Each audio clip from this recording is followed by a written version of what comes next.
Punjabi audio book सुन रहे सारे ਸਰੋਤਿਆਂ ਨੂੰ ਫਤਿਹ अर्ज करदी हाँ जी। वाहिगुरू जी का खालसा वाहिगुरू जी की फतेह। ते सिख भी निगलिया गया भाग 6वां। असल विच यह ठग्गां दे टोले दे जाल वर्गा एक ताना बाना है जिसनों एक साध ने नहीं करीब 90% साधां ने अपने आले दुआले बनाया होया है। मुसलमानां विचों पुराने पीरां दी औलाद हुण भी अपने आप नूं पीर साईं अखवाउंदी है। फ्रंटीयर दे बहुत सारे पीर ते वडेरे अजकल राजनीति विच भी हन, जिवें सिखां विच भी बहुत सारे संत साध राजनीति दा चस्का भी रखदे हन ते डेरियां दे मालक भी हन। उन्हां पीरां ते वडेरियां नूं हर वेले यह खतरा लगा रहिंदा है कि राजनीति विच आउण करके साडी धार्मिक मानता किते लोकां विच घट ना हो जावे। ਉਹ एक ऐसा ही ताना बाना अपनी धार्मिक थां तो इलावा अपनी रिहाइश गाह ते भी बना लेंदे हन ते 2-4 कमले जहे रख के उन्हां नूं अजीब जहे हरे रंग दे कपड़े पवा दिंदे हन ते गल विच मोटे मोटे रंग बरंगे बोलदां दे गलां विच पाउण वर्गे मणकियां दी माला पवा दिंदे हन। किसे दे हत्थ विच मोरां दे खंभां दा झाड़ू जिहा ते किसे दे हत्थ घुंगरू लगा घोटने वर्गा सोटा जिहा फड़ा दिंदे हन। जदों मिलण वाले समय विच आम जनता पीर जी नूं मिलण आउंदी है तां ओह मस्त मलंग कमले जहे भुड़क के नाले घुंगरू छणकाउंदे हन ते नाले गाउंदे हन। पीर साईं आईए मिठे चौल खादे, पीर साईं आईए मिठे चौल खादे ते पता नहीं इदां दा होर की बकड़वा करदे रहिंदे हन। असल विच यह सारा आडंबर पीर जी की रूहानी शख्सियत उभारन लई कीता जांदा है ते इउं लोकां ते मनोविग्यानक प्रभाव पाया जांदा है कि पीर जी बहुत जाहरे ते रिदियां सदियां कर सकन दे योग हन। लोग उन्हां नाल राजनीतिक गिला शिकवा करके धार्मिक प्रभाव थल्ले बाकी काम भुल ही जांदे हन ते उन्हां दे चरनां ते डह पैंदे हन ते पीर जी कोलों आशीर्वाद लैके घरां नूं चले जांदे हन। इलाके दे विकास जां होर सरकारी काम पीर जी दी इच्छा ते ही छड्ड दित्ते जांदे हन। यह कमले जहे लोग पीर जी दा इन्ना प्रभाव बना दिंदे हन कि जे पीर जी किसे दी धी भैण नूं भी हत्थ पा लवे तां मजलूमां दी आवाज़ घुंगरूआं दी छणकार थल्ले ही दबी जांदी है। लोग इस नूं रब दी रज़ा समझ के भुल जांदे हन ते पीर जी सिखां दे साधा संतां वांग ऐशा लुट्टी जांदे हन। जिन्हां सिख साधां दे डेरियां ते कोई बच्चा होण दी अभिलाषा लैके आउंदा है उत्थे भी इदां दे चेले पहलां ही सारी गल समझ जांदे हन ते उस परिवार नूं ऐसियां कहानियां सुणाउंदे हन कि बच्चा साक्षात उन्हां दियां बावां वल उलार मारदा दसदा है कि मैनूं चुक लओ। साध दे चेले जहे कहिंदे हन, लओ जी आ अजे पिछले हफ्ते दी गल है। फिर लोकां नूं यकीन दिवाउण लई अपने नाल दे नूं पुछण लग पैणगे, क्यों बई फलाणिया ओ जेड़े बंबईयों आए सी भला इस हफ्ते दी गल है कि पिछले एतवार दी? ओह अग्गों कहिंदा है, इसे एतवार दी कि पिछले हफ्ते ते बाबा जी यूपी गए होए सी। सुनन वाले नूं काफ़ी हद तक यकीन वध जांदा है कि जदों दिनां तक दा भुलेखा भी कढ रहे हन तां इन्हां दी गल बिल्कुल 16 आने सच ही होवेगी। लओ जी तुसां यकीन नहीं करना, बंबईओ आई एक बीबी बाबा जी दे चरनां ते डह के रोई जाए। बाबा जी ने आख्या, वाहिगुरू वाहिगुरू बोलो, दसो कष्ट की है? उन्हां आख्या, बाबा जी आ साडी गुड्डी विआही नूं 11 साल हो गए हन, गोद हरी नहीं हुंदी। बाबा जी साडी धी नूं अपने घर विच किसी तरह की कोई कमी नहीं, बस निक्की जही जिंद किते इन्हां दे घर आ जावे ते सारे कष्ट कट्टे जाण। बाबा जी ने आख्या, वाहिगुरू भली करू। फिर ओह खैड़े ही पै गए। बाबा जी होर नहीं ते तुसीं इन्हां दे घर चरण पाओ। बाबा जी ने हाँ कर दित्ती। उदण किते मेरां दे घर विच आए होए सी, नहीं ते एह ते थोड़े किते किसे दे जांदे ही नहीं। अजे 7 दिन होए ही उन्हां नूं इत्थों गया नूं ते बाबा जी ते 5 होर ਸਿੰਘਾਂ दियां हवाई जहाज दियां टिकटां अज आ भी गईयां जे। बस आ तुहाडे आउण तो 20 मिनट पहला डाकिया दे के गया जे। जे यह चेले पिछले साल दी गल करन ते आखणगे पिछले साल आए सी बाबा जी बच्चा नहीं हुंदा, किरपा करो ते आ ऐतकी आई वड्डियां बाबा दी बरसी ते। अखरोटा वर्गे दो मुंडे चक्की आउण नाले ते बाबा जी दे कमरे विच एसी लवा के गए ई ते नाले आंदे सी बाबा जी कार केड़ी घल्लीए। कई वार तां इह भी कह दिंदे हन बाबा जी ने किरपा कीती, पहलां 6 कुड़ियां सी, बाबा जी ने आख्या जाओ असां बचन कर दित्ते जे ऐतकी मुंडा होऊ ते ऐतकी मुंडा जम पिया। लागे खलोता कोई बाबे दा ई धूता जिहा आखू लो जी बाबा जी दी निगाह सवली हो जाए ते फेर कादा घाटा। इसे तरह ही इत्थे भी ऐसे लोग हैं जो झूठियां सच्चियां गल्लां करके लोकां दी शरधा बनाउंदे हन। जे यह टुच्ची जहे लोग असलीयत विच शरधा दा घोल ना पाउण तां शायद बहुत सारे माता पिता अपने बच्चियां नूं इस स्कूल विचों कढा के ही लै जाण। कई सिख तां इन्ने शरधा विच डुब गए हन कि 2.5 साल तक दे बच्चे नूं भी इस स्कूल विच पा दिंदे हन। उत्थे बहुत सारे बच्चे उदों 2.5 साल पौने 3 साल 3 साल तक दे सन। करीब 90-95% बच्चियां दे सिर विच जूआं पईयां होईयां सन ते लगभग सारे ही बच्चियां नूं खुरक पई होई सी। इस दा सिद्धा कारण सफाई दा ना होना है। घरां विच मावां अपने बच्चियां नूं मल मल के नहाउंदियां हन, पर इत्थे दा तां मैं अजीब नज़ारा वेखिया। कई 100 कू टुट्टी एक लाइन विच लगी हुई है। कहिंदे हन तत्ते पानी दा प्रबंध किया होया है, पर दिसिया किते नहीं। टूटियां विच पानी भी बस धागे वर्गा ही आउंदा है। बच्चियां दी सांभ वास्ते जेड़ियां औरतां रखियां होईयां हन ओह घूक सुत्ते पए बच्चे नूं एक बार तो फड़ के उतार चुक देंदियां हन। बच्चे अब्बड़ वाहे जाग पैंदे हन। ओह औरतां उन्हां दे कपड़े इस तरह लाउंदियां हन जिवें केला छिल्लीदा है। नंग मुनंगा बच्चा भज के अपना मग पानी दी टुट्टी थल्ले रख दिंदा है। किन्ने ही चिर बाद मग भरदा है। बच्चा ठरू ठरू करदा एक मग पानी दा पिंडे ते पा के फेर टुट्टी थल्ले रख दिंदा है। उधर कहर दी सर्दी दंदोड़िका वजदे वजदे 2-3 मग पा के उरे नूं भज आउंदा है। ना कोई साबण लाउणा ना कोई साफ सफाई करनी, बस गिले सुके जहे नूं पूंज के कपड़े पा के पटका बन देना ते दरबार विच भेज देना। यह काम सवेरे 3:30 बजे तक मुक जांदा है। बच्चे मत्था टेक के बैठ जाते हैं। कीर्तन शुरू हो जाता है। उन्हां बच्चियां नूं हथ जोड़ के शरधा नाल बैठना सिखाया जाता है। यह सारे काम की निगरानी वड्डियां क्लासां दे बच्चे मुंडे ते कुड़ियां करते हैं। कीर्तन सुनते सुनते 80 साल दे बुढ़े भी सौ जाते हैं। 2.5-3 साल दे बच्चे नूं नींद बहुत प्यारी हुंदी है। विचारियां दी बैठे बैठे झपकी लग जाती है। उधर दरबार विच जेल दे लंबरदारा वांग जदों ही वड्डे बच्चियां दी निगाह सुत्ते पए बच्चे ते पैंदी है, ओह आके सिर विच पटोकी मार के जगा देंदे हन। इस तरह 5-5:30 बजे तक हुंदा रहिंदा है। फिर प्रसाद वरताया जाता है ते अरदास भी कदी किसी बच्चे कोलों ते दूजे दिन दूजे बच्चे कोलों करवाई जाती है। इन्हां बच्चियां दे विच ही बच्चियां नूं मिलण आए माँ प्यो ते उन्हां दे रिश्तेदार संगत रूप विच बैठे हुंदे हन, पर यह लोग इन्ने बुच्चड़ ते घोगड़ कन्ने हो चुके हैं कि इसनूं गुरबाणी पढ़ाउण दा ना दे रहे हुंदे हन ते भुल जांदे हन कि 2.5-3 साल दे बच्चे दी उम्र पढ़न वाली नहीं हुंदी। पूरी दुनिया दे किसी भी देश विच 5 साल तो थल्ले दा बच्चा स्कूल विच दाखल करना जां करवाउणा कानूनी जुर्म है, क्योंकि मैडिकल साइंस कहती है कि बच्चे दा दिमाग 5 साल दी उम्र विच जाके ही कुछ याद रख सकण दे काबिल हुंदा है।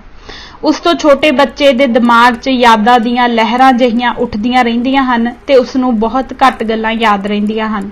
कुछ गल्लां नूं छड्ड के बाकी दीयां तकरीबन सारियां ही गल्लां ओह कुछ ही मिंटां विच भुल जांदा है। रही 2.5-3 साल दे बच्चे दी गल तां एडे बच्चे नूं दिन विच घੱਟ तो घੱਟ 15-16 घंटे नींद जरूरी चाहिदी है। तड़के बच्चे नूं उठाउणा उस ते बुच्चड़पुणा करन दे बराबर है। जिस तरीके नाल एडे बच्चे नूं जगाया जांदा है ओह भी किसी तरह दे टार्चर तशद्दद तो घੱਟ नहीं।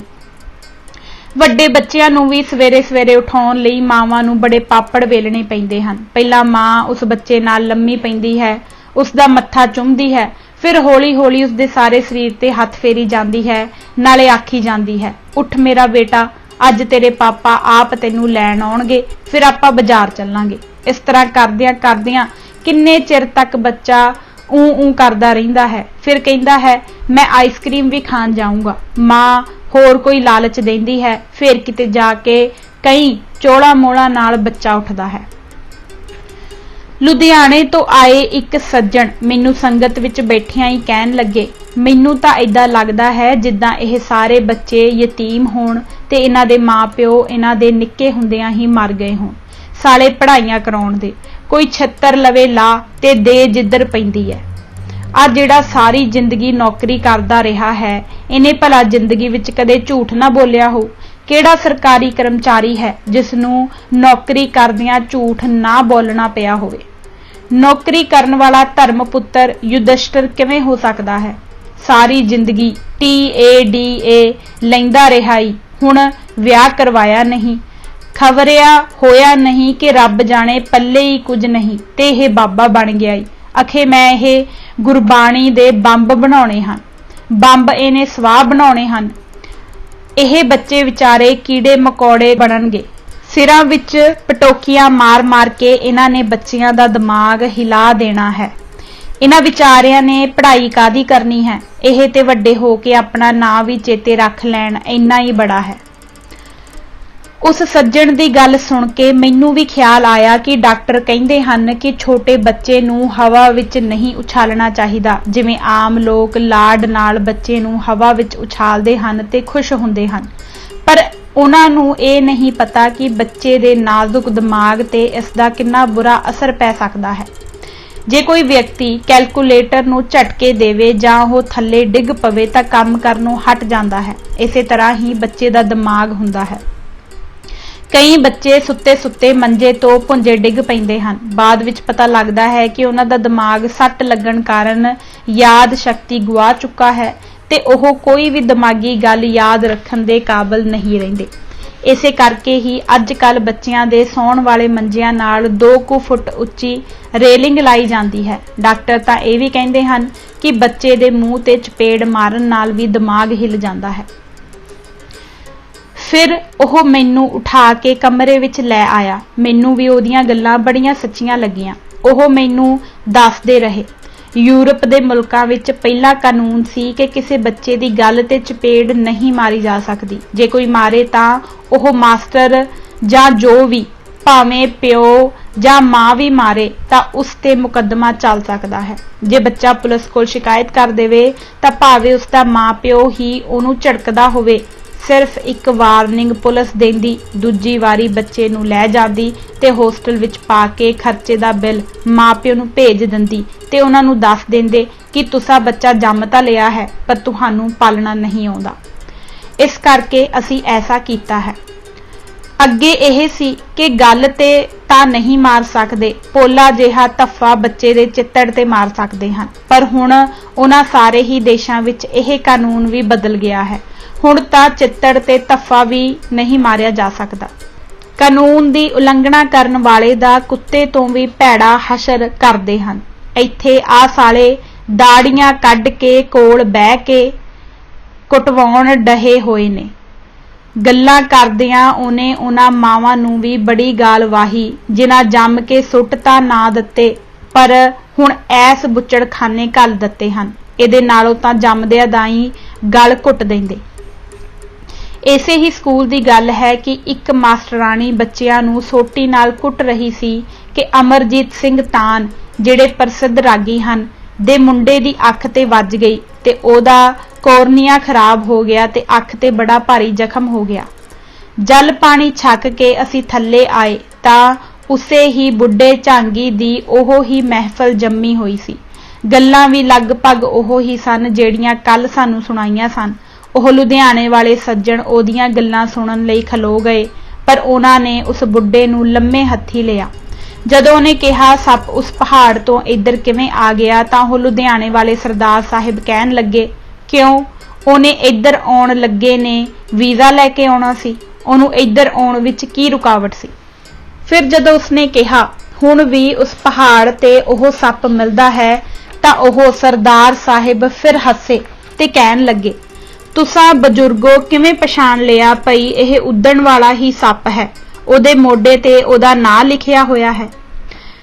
ਸੱਪਾਂ ਬਾਰੇ ਮਾਹਿਰਾਂ ਨੇ ਇਹ ਤੱਥ ਕੱਢੇ ਹੋਏ ਹਨ ਕਿ ਸੱਪ ਆਪਣੀ ਥਾਂ ਦੀ ਵਿਸ਼ੇਸ਼ ਪਛਾਣ ਬਣਾ ਕੇ ਨਹੀਂ ਰੱਖਦਾ ਤੇ ਤੁਰਿਆ ਤੁਰਿਆ ਕਿੱਧਰ ਦਾ ਕਿੱਧਰ ਚਲਾ ਜਾਂਦਾ ਹੈ। ਨਾਲੇ ਬਾਬੇ ਇਕਬਾਲ ਸਿੰਘ ਵਾਂਗ ਉਹਨੇ ਕਿਹੜਾ ਜ਼ਮੀਨ ਲੈ ਕੇ ਸਕੂਲ ਬਣਾਇਆ ਹੋਇਆ ਹੈ ਭਈ ਤੁਹਾਨੂੰ ਕਈ ਵਾਰ ਮਿਲਿਆ ਹੈ। ਰਹੀ ਗੱਲ ਮੱਥਾ ਟੇਕਣ ਦੀ ਤੇ ਸੱਪ ਜਾਨਵਰ ਜਾਂ ਡੰਗਰ ਬੰਦਿਆਂ ਵਾਂਗ ਇਹ ਖੇਖਣ ਨਹੀਂ ਜਾਣਦੇ ਤੇ ਨਾ ਹੀ ਉਹਨਾਂ ਨੂੰ 2 ਅਤੇ 2 4 ਦਾ ਪਤਾ ਹੁੰਦਾ ਹੈ। ਨਾਲੇ ਸੱਪ ਨੂੰ ਕੀ ਪਤਾ ਇਹ ਗੁਰਦੁਆਰਾ ਹੈ ਕਿ ਗੁਰੂ ਗ੍ਰੰਥ ਸਾਹਿਬ ਹੈ। ਉਹ ਸੱਪ ਕੋਈ ਸਿੱਖ ਸੀ ਜਿਹਦੀ ਮਾਂ ਨੇ ਸਿੱਖ ਹੋਣ ਨਾਤੇ ਉਹਨੂੰ ਮੱਥਾ ਟੇਕਣਾ ਸਿਖਾਇਆ ਹੋਵੇ ਭਈ ਪੁੱਤ ਗੁਰੂ ਮਹਾਰਾਜ ਨੂੰ ਮੱਥਾ ਟੇਕੀਦਾ ਹੈ। ਰਹੀ ਕੀਰਤਨ ਹੁੰਦੇ ਤੇ ਬੈਠੇ ਰਹਿਣ ਦੀ ਗੱਲ ਤਾਂ ਇਹ ਤਾਂ ਅੱਜ ਕੱਲ ਦਾ ਬੱਚਾ ਜਾਣਦਾ ਹੈ ਕਿ ਸੱਪ ਦੇ ਕੰਨ ਨਹੀਂ ਹੁੰਦੇ। ਕੀਰਤਨ ਉਸ ਕਾਹਦੇ ਨਾਲ ਸੁਣਨਾ ਸੀ। ਪਰਲੇ ਪਾਸੇ ਬੰਦੇ ਬੈਠੇ ਸੀ, ਉਰਲਾ ਪੌੜੀਆਂ ਵਾਲਾ ਪਾਸਾ ਵਿਹਲਾ ਸੀ।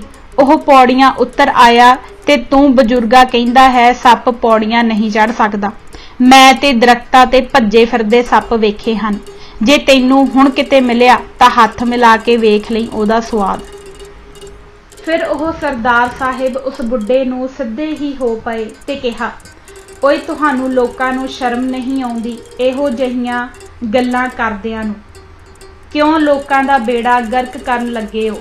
ਸਿੱਖ ਇਤਿਹਾਸ ਵਿੱਚ ਵੀ ਤੇਰੇ ਵਰਗਿਆਂ ਨੇ ਸਾਖੀਆਂ ਬਣਾ ਧਰੀਆਂ ਹਨ। ਅਖੇ ਸੱਪ ਸੁੱਤੇ ਪਏ ਗੁਰੂ ਨਾਨਕ ਦੇ ਚਿਹਰੇ ਤੇ ਫਨ ਖਿਲਾਰ ਕੇ ਛਾਂ ਕਰਨ ਲਈ ਬੈਠਾ ਸੀ। ਭਲਾ ਕੋਈ ਪੁੱਛੇ ਕਿ ਸੱਪ ਦੀ ਫਨ ਨੇ ਕਿੰਨੀ ਕੁ ਛਾਂ ਕਰ ਦਿੱਤੀ ਹੋਵੇਗੀ। ਉਹ ਕੋਈ ਛਤਰੀ ਸੀ ਜਿਹਦੇ ਨਾਲ ਚਿਹਰੇ ਤੇ ਛਾਂ ਹੋ ਗਈ। ਕੀ ਪਤਾ ਸੱਪ ਲੜਨ ਲਈ ਹੀ ਬੈਠਾ ਹੋਵੇ ਤੇ ਗੁਰੂ ਜੀ ਸੁੱਤੇ ਸੁੱਤੇ ਪਾਸਾ ਮੋੜਦੇ ਜਾਂ ਲੱਤ ਬਾਂਹ ਹਿਲਾਉਂਦੇ ਤਾਂ ਉਹ ਲੜ ਹੀ ਜਾਂਦਾ। ਗੱਲ ਕਰਦਿਆਂ ਵਿੱਚੋਂ ਹੀ ਇੱਕ ਸਰਦਾਰ ਸਾਹਿਬ ਨੇ ਕਿਹਾ, ਗੁਰੂ ਜੀ ਪਰਮਾਤਮਾ ਦਾ ਰੂਪ ਸਨ, ਇਸੇ ਲਈ ਹੀ ਸੱਪ ਉਹਨਾਂ ਦੀ ਸੇਵਾ ਵਿੱਚ ਹਾਜ਼ਰ ਹੋਇਆ ਸੀ।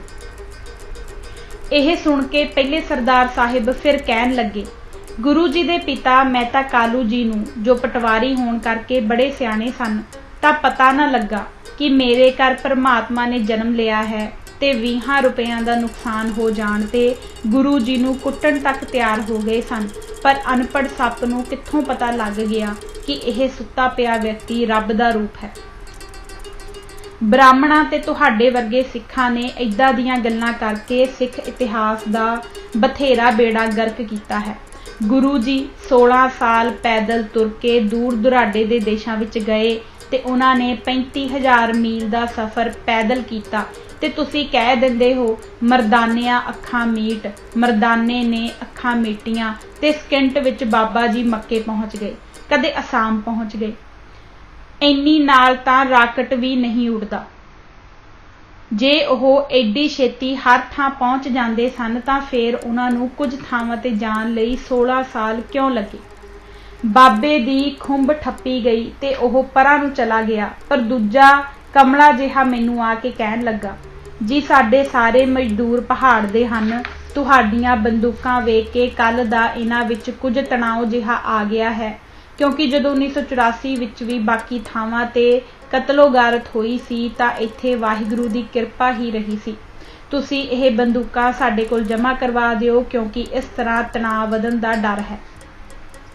ਮੈਂ ਕਿਹਾ, ਜਾ ਉਸ ਬੁੱਢੇ ਰੱਚੜ ਨੂੰ ਸੱਦ ਕੇ ਲਿਆ ਜਿਹੜਾ ਕੱਲ ਆਂਦਾ ਸੀ ਇਹ ਪਹਾੜੀਏ ਭੋਲੇ ਹੀ ਬਹੁਤ ਨੇ, ਕੇਲਾ ਰੱਖ ਕੇ ਮੱਥਾ ਟੇਕਦੇ ਹਨ ਪਰ ਪ੍ਰਸ਼ਾਦ ਨਹੀਂ ਲੈਂਦੇ, ਕਿਉਂਕਿ ਇਹਨਾਂ ਨੂੰ ਕਿਸੇ ਨੇ ਪ੍ਰਸ਼ਾਦ ਲੈਣਾ ਸਿਖਾਇਆ ਹੀ ਨਹੀਂ। ਗੁਰੂ ਗੋਬਿੰਦ ਸਿੰਘ ਜੀ ਨੇ ਆਪਣੀ ਜ਼ਿੰਦਗੀ ਵਿੱਚ 14 ਲੜਾਈਆਂ ਲੜੀਆਂ, 13 ਇਹਨਾਂ ਪਹਾੜੀਆਂ ਨਾਲ ਤੇ 14ਵੀਂ ਔਰੰਗਜ਼ੇਬ ਨਾਲ। ਉਹ ਵੀ ਇਹ ਪਹਾੜੀਏ ਹੀ ਉਹਨੂੰ ਸ਼ਿਕਾਇਤਾਂ ਕਰ ਕਰਕੇ ਚੜਾ ਕੇ ਲਿਆਏ ਸਨ। ਜੇ ਇੱਥੇ ਐਡਾ ਹੀ ਖਤਰਾ ਹੈ ਤਾਂ ਫਿਰ ਆ 694 ਪਰਿਵਾਰਾਂ ਦੇ ਬੱਚੇ ਇੱਥੇ ਕਿਉਂ ਰੱਖੇ ਹੋਏ ਜੇ? ਜੇ ਇਹਨਾਂ ਪਹਾੜੀਆਂ ਨੇ ਇਹਨਾਂ ਨੂੰ ਯਰਗਮਾਲ ਬਣਾ ਲਿਆ ਫਿਰ ਕੀ ਕਰੋਗੇ? ਪੰਜਾਬ ਵਿੱਚ ਤੇ ਹੱਕ ਲੈਣ ਦੀ ਲੜਾਈ ਚੱਲ ਰਹੀ ਹੈ, ਪਤਾ ਨਹੀਂ ਹੋਰ ਕਿੰਨਾ ਕੁ ਚਿਰ ਚੱਲੇ। ਇਹਨਾਂ ਮਾਸੂਮਾਂ ਨੂੰ ਕਿਉਂ ਭੱਠੀ ਵਿੱਚ ਝੋਕਣ ਲੱਗੇ ਹੋ? ਅਸਲ ਵਿੱਚ ਮੈਂ ਉਸ ਡੋਰ ਭੋਰੇ ਜਿਹੇ ਕਮਲੇ ਸਿੱਖ ਨਾਲ ਇਹ ਗੱਲਾਂ ਨਹੀਂ ਸੀ ਕਰ ਰਿਹਾ, ਉੱਥੇ ਖਲੋਤੇ ਬੱਚਿਆਂ ਦੇ ਮਾਂ-ਪਿਓ ਤੇ ਰਿਸ਼ਤੇਦਾਰਾਂ ਨਾਲ ਗੱਲ ਕਰ ਰਿਹਾ ਸੀ। ਮੈਂ ਉਸਨੂੰ ਕਿਹਾ, ਨਾਲੇ ਤੁਸੀਂ ਕਹਿੰਦੇ ਹੋ ਇਹਨਾਂ ਨਿਆਣਿਆਂ ਨੂੰ ਬਹਾਦਰ ਬਣਾਉਣਾ ਹੈ, ਪਰ ਉੱਧਰ ਮੇਰੀਆਂ ਬੰਦੂਕਾਂ ਵੇਖ-ਵੇਖ ਕੇ ਤੁਹਾਡੀਆਂ ਸਾਰਿਆਂ ਦੀ ਟੱਟੀ ਨਿਕਲਣ ਨੂੰ ਕਰਦੀ ਹੈ। ਚੱਲ ਭੱਜ ਜਾ, ਕਿਤੇ ਛੱਤਰ ਨਾ ਖਾਈ। ਤੇ ਉਹ ਕੰਨ ਵਲੇਟ ਕੇ ਪਰਾਂ ਨੂੰ ਚਲਾ ਗਿਆ। ਅਸੀਂ ਵਾਪਸ ਆਉਣ ਲੱਗੇ ਤਾਂ ਇੱਕ 30-35 ਸਾਲ ਦਾ ਪੜ੍ਹਿਆ ਲਿਖਿਆ ਸਿੱਖ ਤੇ ਉਸਦੀ ਠੀਕ-ਠਾਕ ਪੜ੍ਹੀ ਲਿਖੀ ਪਤਨੀ ਸਾਡੀ ਕਾਰ ਕੋਲ ਆ ਕੇ ਸਾਨੂੰ ਕਹਿਣ ਲੱਗੇ, ਅਸੀਂ ਆਪਣੇ ਬੱਚੇ ਇੱਥੇ ਪੜ੍ਹਾਉਣ ਲਈ ਕੱਲ੍ਹ ਲਿਆਂਦੇ ਸੀ। 2 ਮੁੰਡਿਆਂ ਦਾ ਅਸਾਂ 20,000 ਰੁਪਇਆ ਵੀ ਪ੍ਰਿੰਸੀਪਲ ਕੋਲ ਜਮ੍ਹਾਂ ਕਰਵਾ ਦਿੱਤਾ ਹੈ, ਪਰ ਕੱਲ੍ਹ ਦੇ ਕਿੰਨੇ ਹੀ ਨਿਆਣੇ ਅਸਾਂ ਵੇਖੇ ਹਨ ਜਿਹੜੇ ਖੁਰਕ ਦੇ ਮਾਰੇ ਹੋਏ ਤੇ ਜੂਆਂ ਨਾਲ ਭਰੇ ਹੋਏ ਹਨ। ਕਈਆਂ ਦੇ ਗਿੱਟਿਆਂ ਤੇ ਮੈਲ ਦੇ ਉਛਾੜ ਚੜ੍ਹੇ ਹੋਏ ਹਨ। ਅਸਾਂ ਫੈਸਲਾ ਕਰ ਲਿਆ ਹੈ ਕਿ ਬੱਚੇ ਇੱਥੇ ਨਹੀਂ ਪੜ੍ਹਾਉਣੇ ਤੇ ਆਪਣੀਆਂ ਅੱਖਾਂ ਸਾਹਮਣੇ ਰੱਖਣੇ ਹਨ। ਸਾਨੂੰ ਐਡੀ ਮਹਿੰਗੀ ਸਿੱਖੀ ਨਹੀਂ ਚਾਹੀਦੀ। ਪਰ ਹੁਣ ਪ੍ਰਿੰਸੀਪਲ ਸਾਡੀ ਜਮ੍ਹਾਂ ਕਰਾਈ ਫੀਸ ਨਹੀਂ ਮੋੜਦਾ ਤੇ ਸਗੋਂ ਬਾਕੀ ਦੀ ਰਹਿੰਦੀ ਫੀਸ ਦਾ 20,000 ਹੋਰ ਮੰਗਦਾ ਹੈ। ਮੈਂ ਟਾਲਾ ਵੱਟਣਾ ਚਾਹੁੰਦਾ ਸਾਂ, ਪਰ ਮਜਬੂਰਨ ਮੈਨੂੰ ਉਹਨਾਂ ਨਾਲ ਜਾਣਾ ਪਿਆ। ਹਲਕੀ ਜਿਹੀ ਉਮਰ ਦਾ ਪ੍ਰਿੰਸੀਪਲ ਕਹਿਣ ਲੱਗਾ, ਬਾਬਾ ਜੀ ਤਾਂ ਵਿਦੇਸ਼ ਗਏ ਹੋਏ ਹਨ, ਆਉਣਗੇ ਤਾਂ ਤੁਹਾਡਾ ਫੈਸਲਾ ਕਰਨਗੇ। 20,000 ਰੁਪਇਆ ਤੁਹਾਡਾ ਫੀਸਾਂ ਦਾ ਆਇਆ ਹੈ ਤੇ 20 ਹੋਰ ਰਹਿੰਦਾ ਹੈ, ਉਹ ਜਮ੍ਹਾਂ ਕਰਵਾ ਦਿਓ ਤੇ ਬੱਚੇ ਲੈ ਜਾਓ। ਇਸ ਗੱਲ ਤੋਂ ਮੈਨੂੰ ਉਹ ਪ੍ਰਿੰਸੀਪਲ ਦੀ ਥਾਂ ਇੱਕ ਮੂਰਖ, ਬਦਮਾਸ਼, ਛੁਰੀ ਮਾਰ ਇਨਸਾਨ ਕੁਰਸੀ ਤੇ ਬੈਠਾ ਨਜ਼ਰ ਆਇਆ। ਮੈਂ ਪੁੱਛਿਆ, ਤੇ ਜੇ ਇਹ 20,000 ਹੋਰ ਨਾ ਦੇਣ ਤਾਂ ਫਿਰ ਤੁਸੀਂ ਇਹਨਾਂ ਦੇ ਬੱਚੇ ਸਕੂਲੋਂ ਬਾਹਰ ਨਹੀਂ ਜਾਣ ਦਿਓਗੇ? ਕਿਵੇਂ ਜਾ ਸਕਦੇ ਹਨ? ਅਸਾਂ ਇਹਨਾਂ ਦੇ ਬੱਚਿਆਂ ਨੂੰ ਸਕੂਲ ਵਿੱਚ ਬਕਾਇਦਾ ਦਾਖਲਾ ਦਿੱਤਾ ਹੈ, ਬਾਕੀ ਦੀ ਫੀਸ ਤਾਂ ਜਮ੍ਹਾਂ ਕਰਵਾਉਣੀ ਹੀ ਪਵੇਗੀ। ਮੈਂ ਕਿਹਾ, ਪ੍ਰਿੰਸੀਪਲ ਸਾਹਿਬ, ਤੁਸੀਂ ਕਦੇ ਕੋਈ ਜਾਇਦਾਦ ਵੇਚੀ ਜਾਂ ਖਰੀਦੀ ਹੋਵੇ ਤਾਂ ਤੁਹਾਨੂੰ ਪਤਾ ਹੋਵੇਗਾ ਕਿ ਬਿਆਨਾ ਦੇਣ ਤੋਂ ਬਾਅਦ ਜੇ ਕੋਈ ਬਾਕੀ ਦੀ ਰਕਮ ਚੁਕਤਾ ਨਾ ਕਰੇ ਤਾਂ ਬਿਆਨਾ ਜ਼ਬਤ ਹੋ ਜਾਂਦਾ ਹੈ।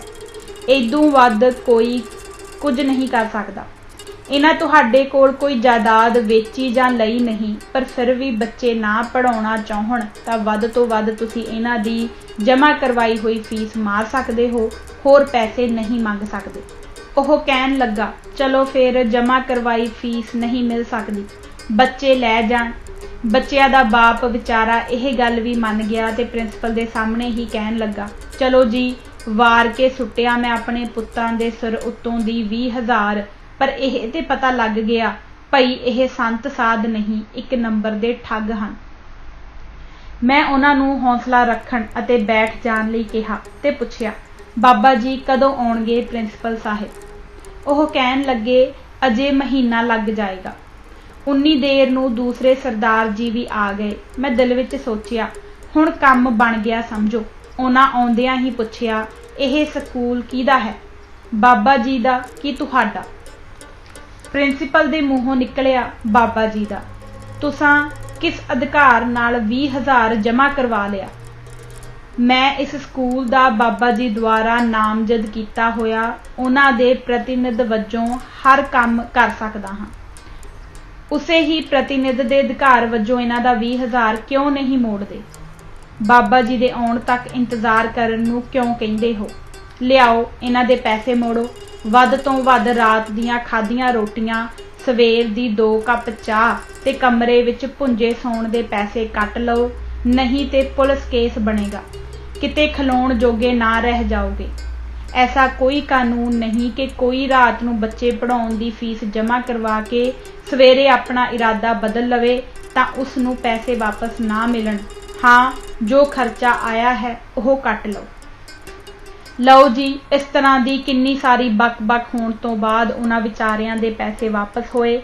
ਹੁਣ ਇਹ ਫੈਸਲਾ ਕਰਨਾ ਬਾਕੀ ਹੈ ਕਿ ਇਹੋ ਜਿਹੇ ਲੋਕ ਜੋ ਅਸਲ ਵਿੱਚ ਪੈਸੇ ਦੇ ਲਾਲਚੀ ਭੇੜੀਏ ਬਣ ਚੁੱਕੇ ਹਨ, ਉੱਪਰੋਂ ਸਿੱਖੀ ਦਾ ਬਾਣਾ ਪਾ ਕੇ ਸੰਤ ਬਣੇ ਹੋਏ ਹਨ, ਬਾਰੇ ਸਿੱਖਾਂ ਨੂੰ ਕੀ ਐਕਸ਼ਨ ਲੈਣਾ ਚਾਹੀਦਾ ਹੈ ਕਿ ਉਹ ਇਸ ਤਰ੍ਹਾਂ ਦੀ ਬਦਮਾਸ਼ੀ ਛੱਡ ਕੇ ਸਿੱਧੇ ਰਾਹ ਤੇ ਆ ਜਾਣ।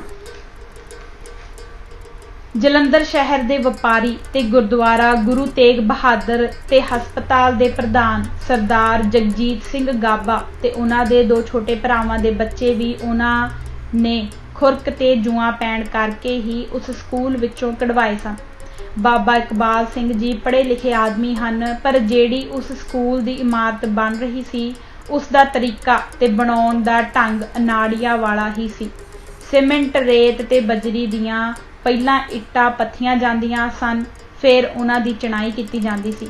जे एडा पुआड़ा जो करना है तां सिद्धी RCC उसारी करन विच की हर्ज है, नाले इमारत होर मजबूत बनदी। बाबा इकबाल सिंह जी का पैसे इकट्ठे करन दा ढंग भी बड़ा निराला है। पहिलां दस्से अनुसार पूरे स्कूल विचों 10-11 बच्चियां ते खूब मेहनत करके उन्हां नूं कीर्तन सिखाया जाता है ते फिर विदेशां दे वीज़े लवा के उन्हां नूं अमरीका, कनेडा दे गुरुद्वारियां विच लिजा के कीर्तन करवाया जाता है। लोकां दा बच्चियां द्वारा कीते कीर्तन ते मोहित ते प्रभावित होना कुदरती गल है। बाबा जी उठ के खलोंदे ते बच्चियां वल हत्थ करके बड़ी करुणामयी आवाज़ विच कहिंदे, साध संगत जी, यह बच्चे 1984 विच दिल्ली कतलेआम दे यतीम हन। इन्हां दे पालन पोषण ते बहुत खर्चा हुंदा है। अपने अपने खीसे विच हत्थ पाओ ते जो कुछ तुहाडे कोल है इन्हां बच्चियां दी सहायता ते पढ़ाई लई दान दिओ।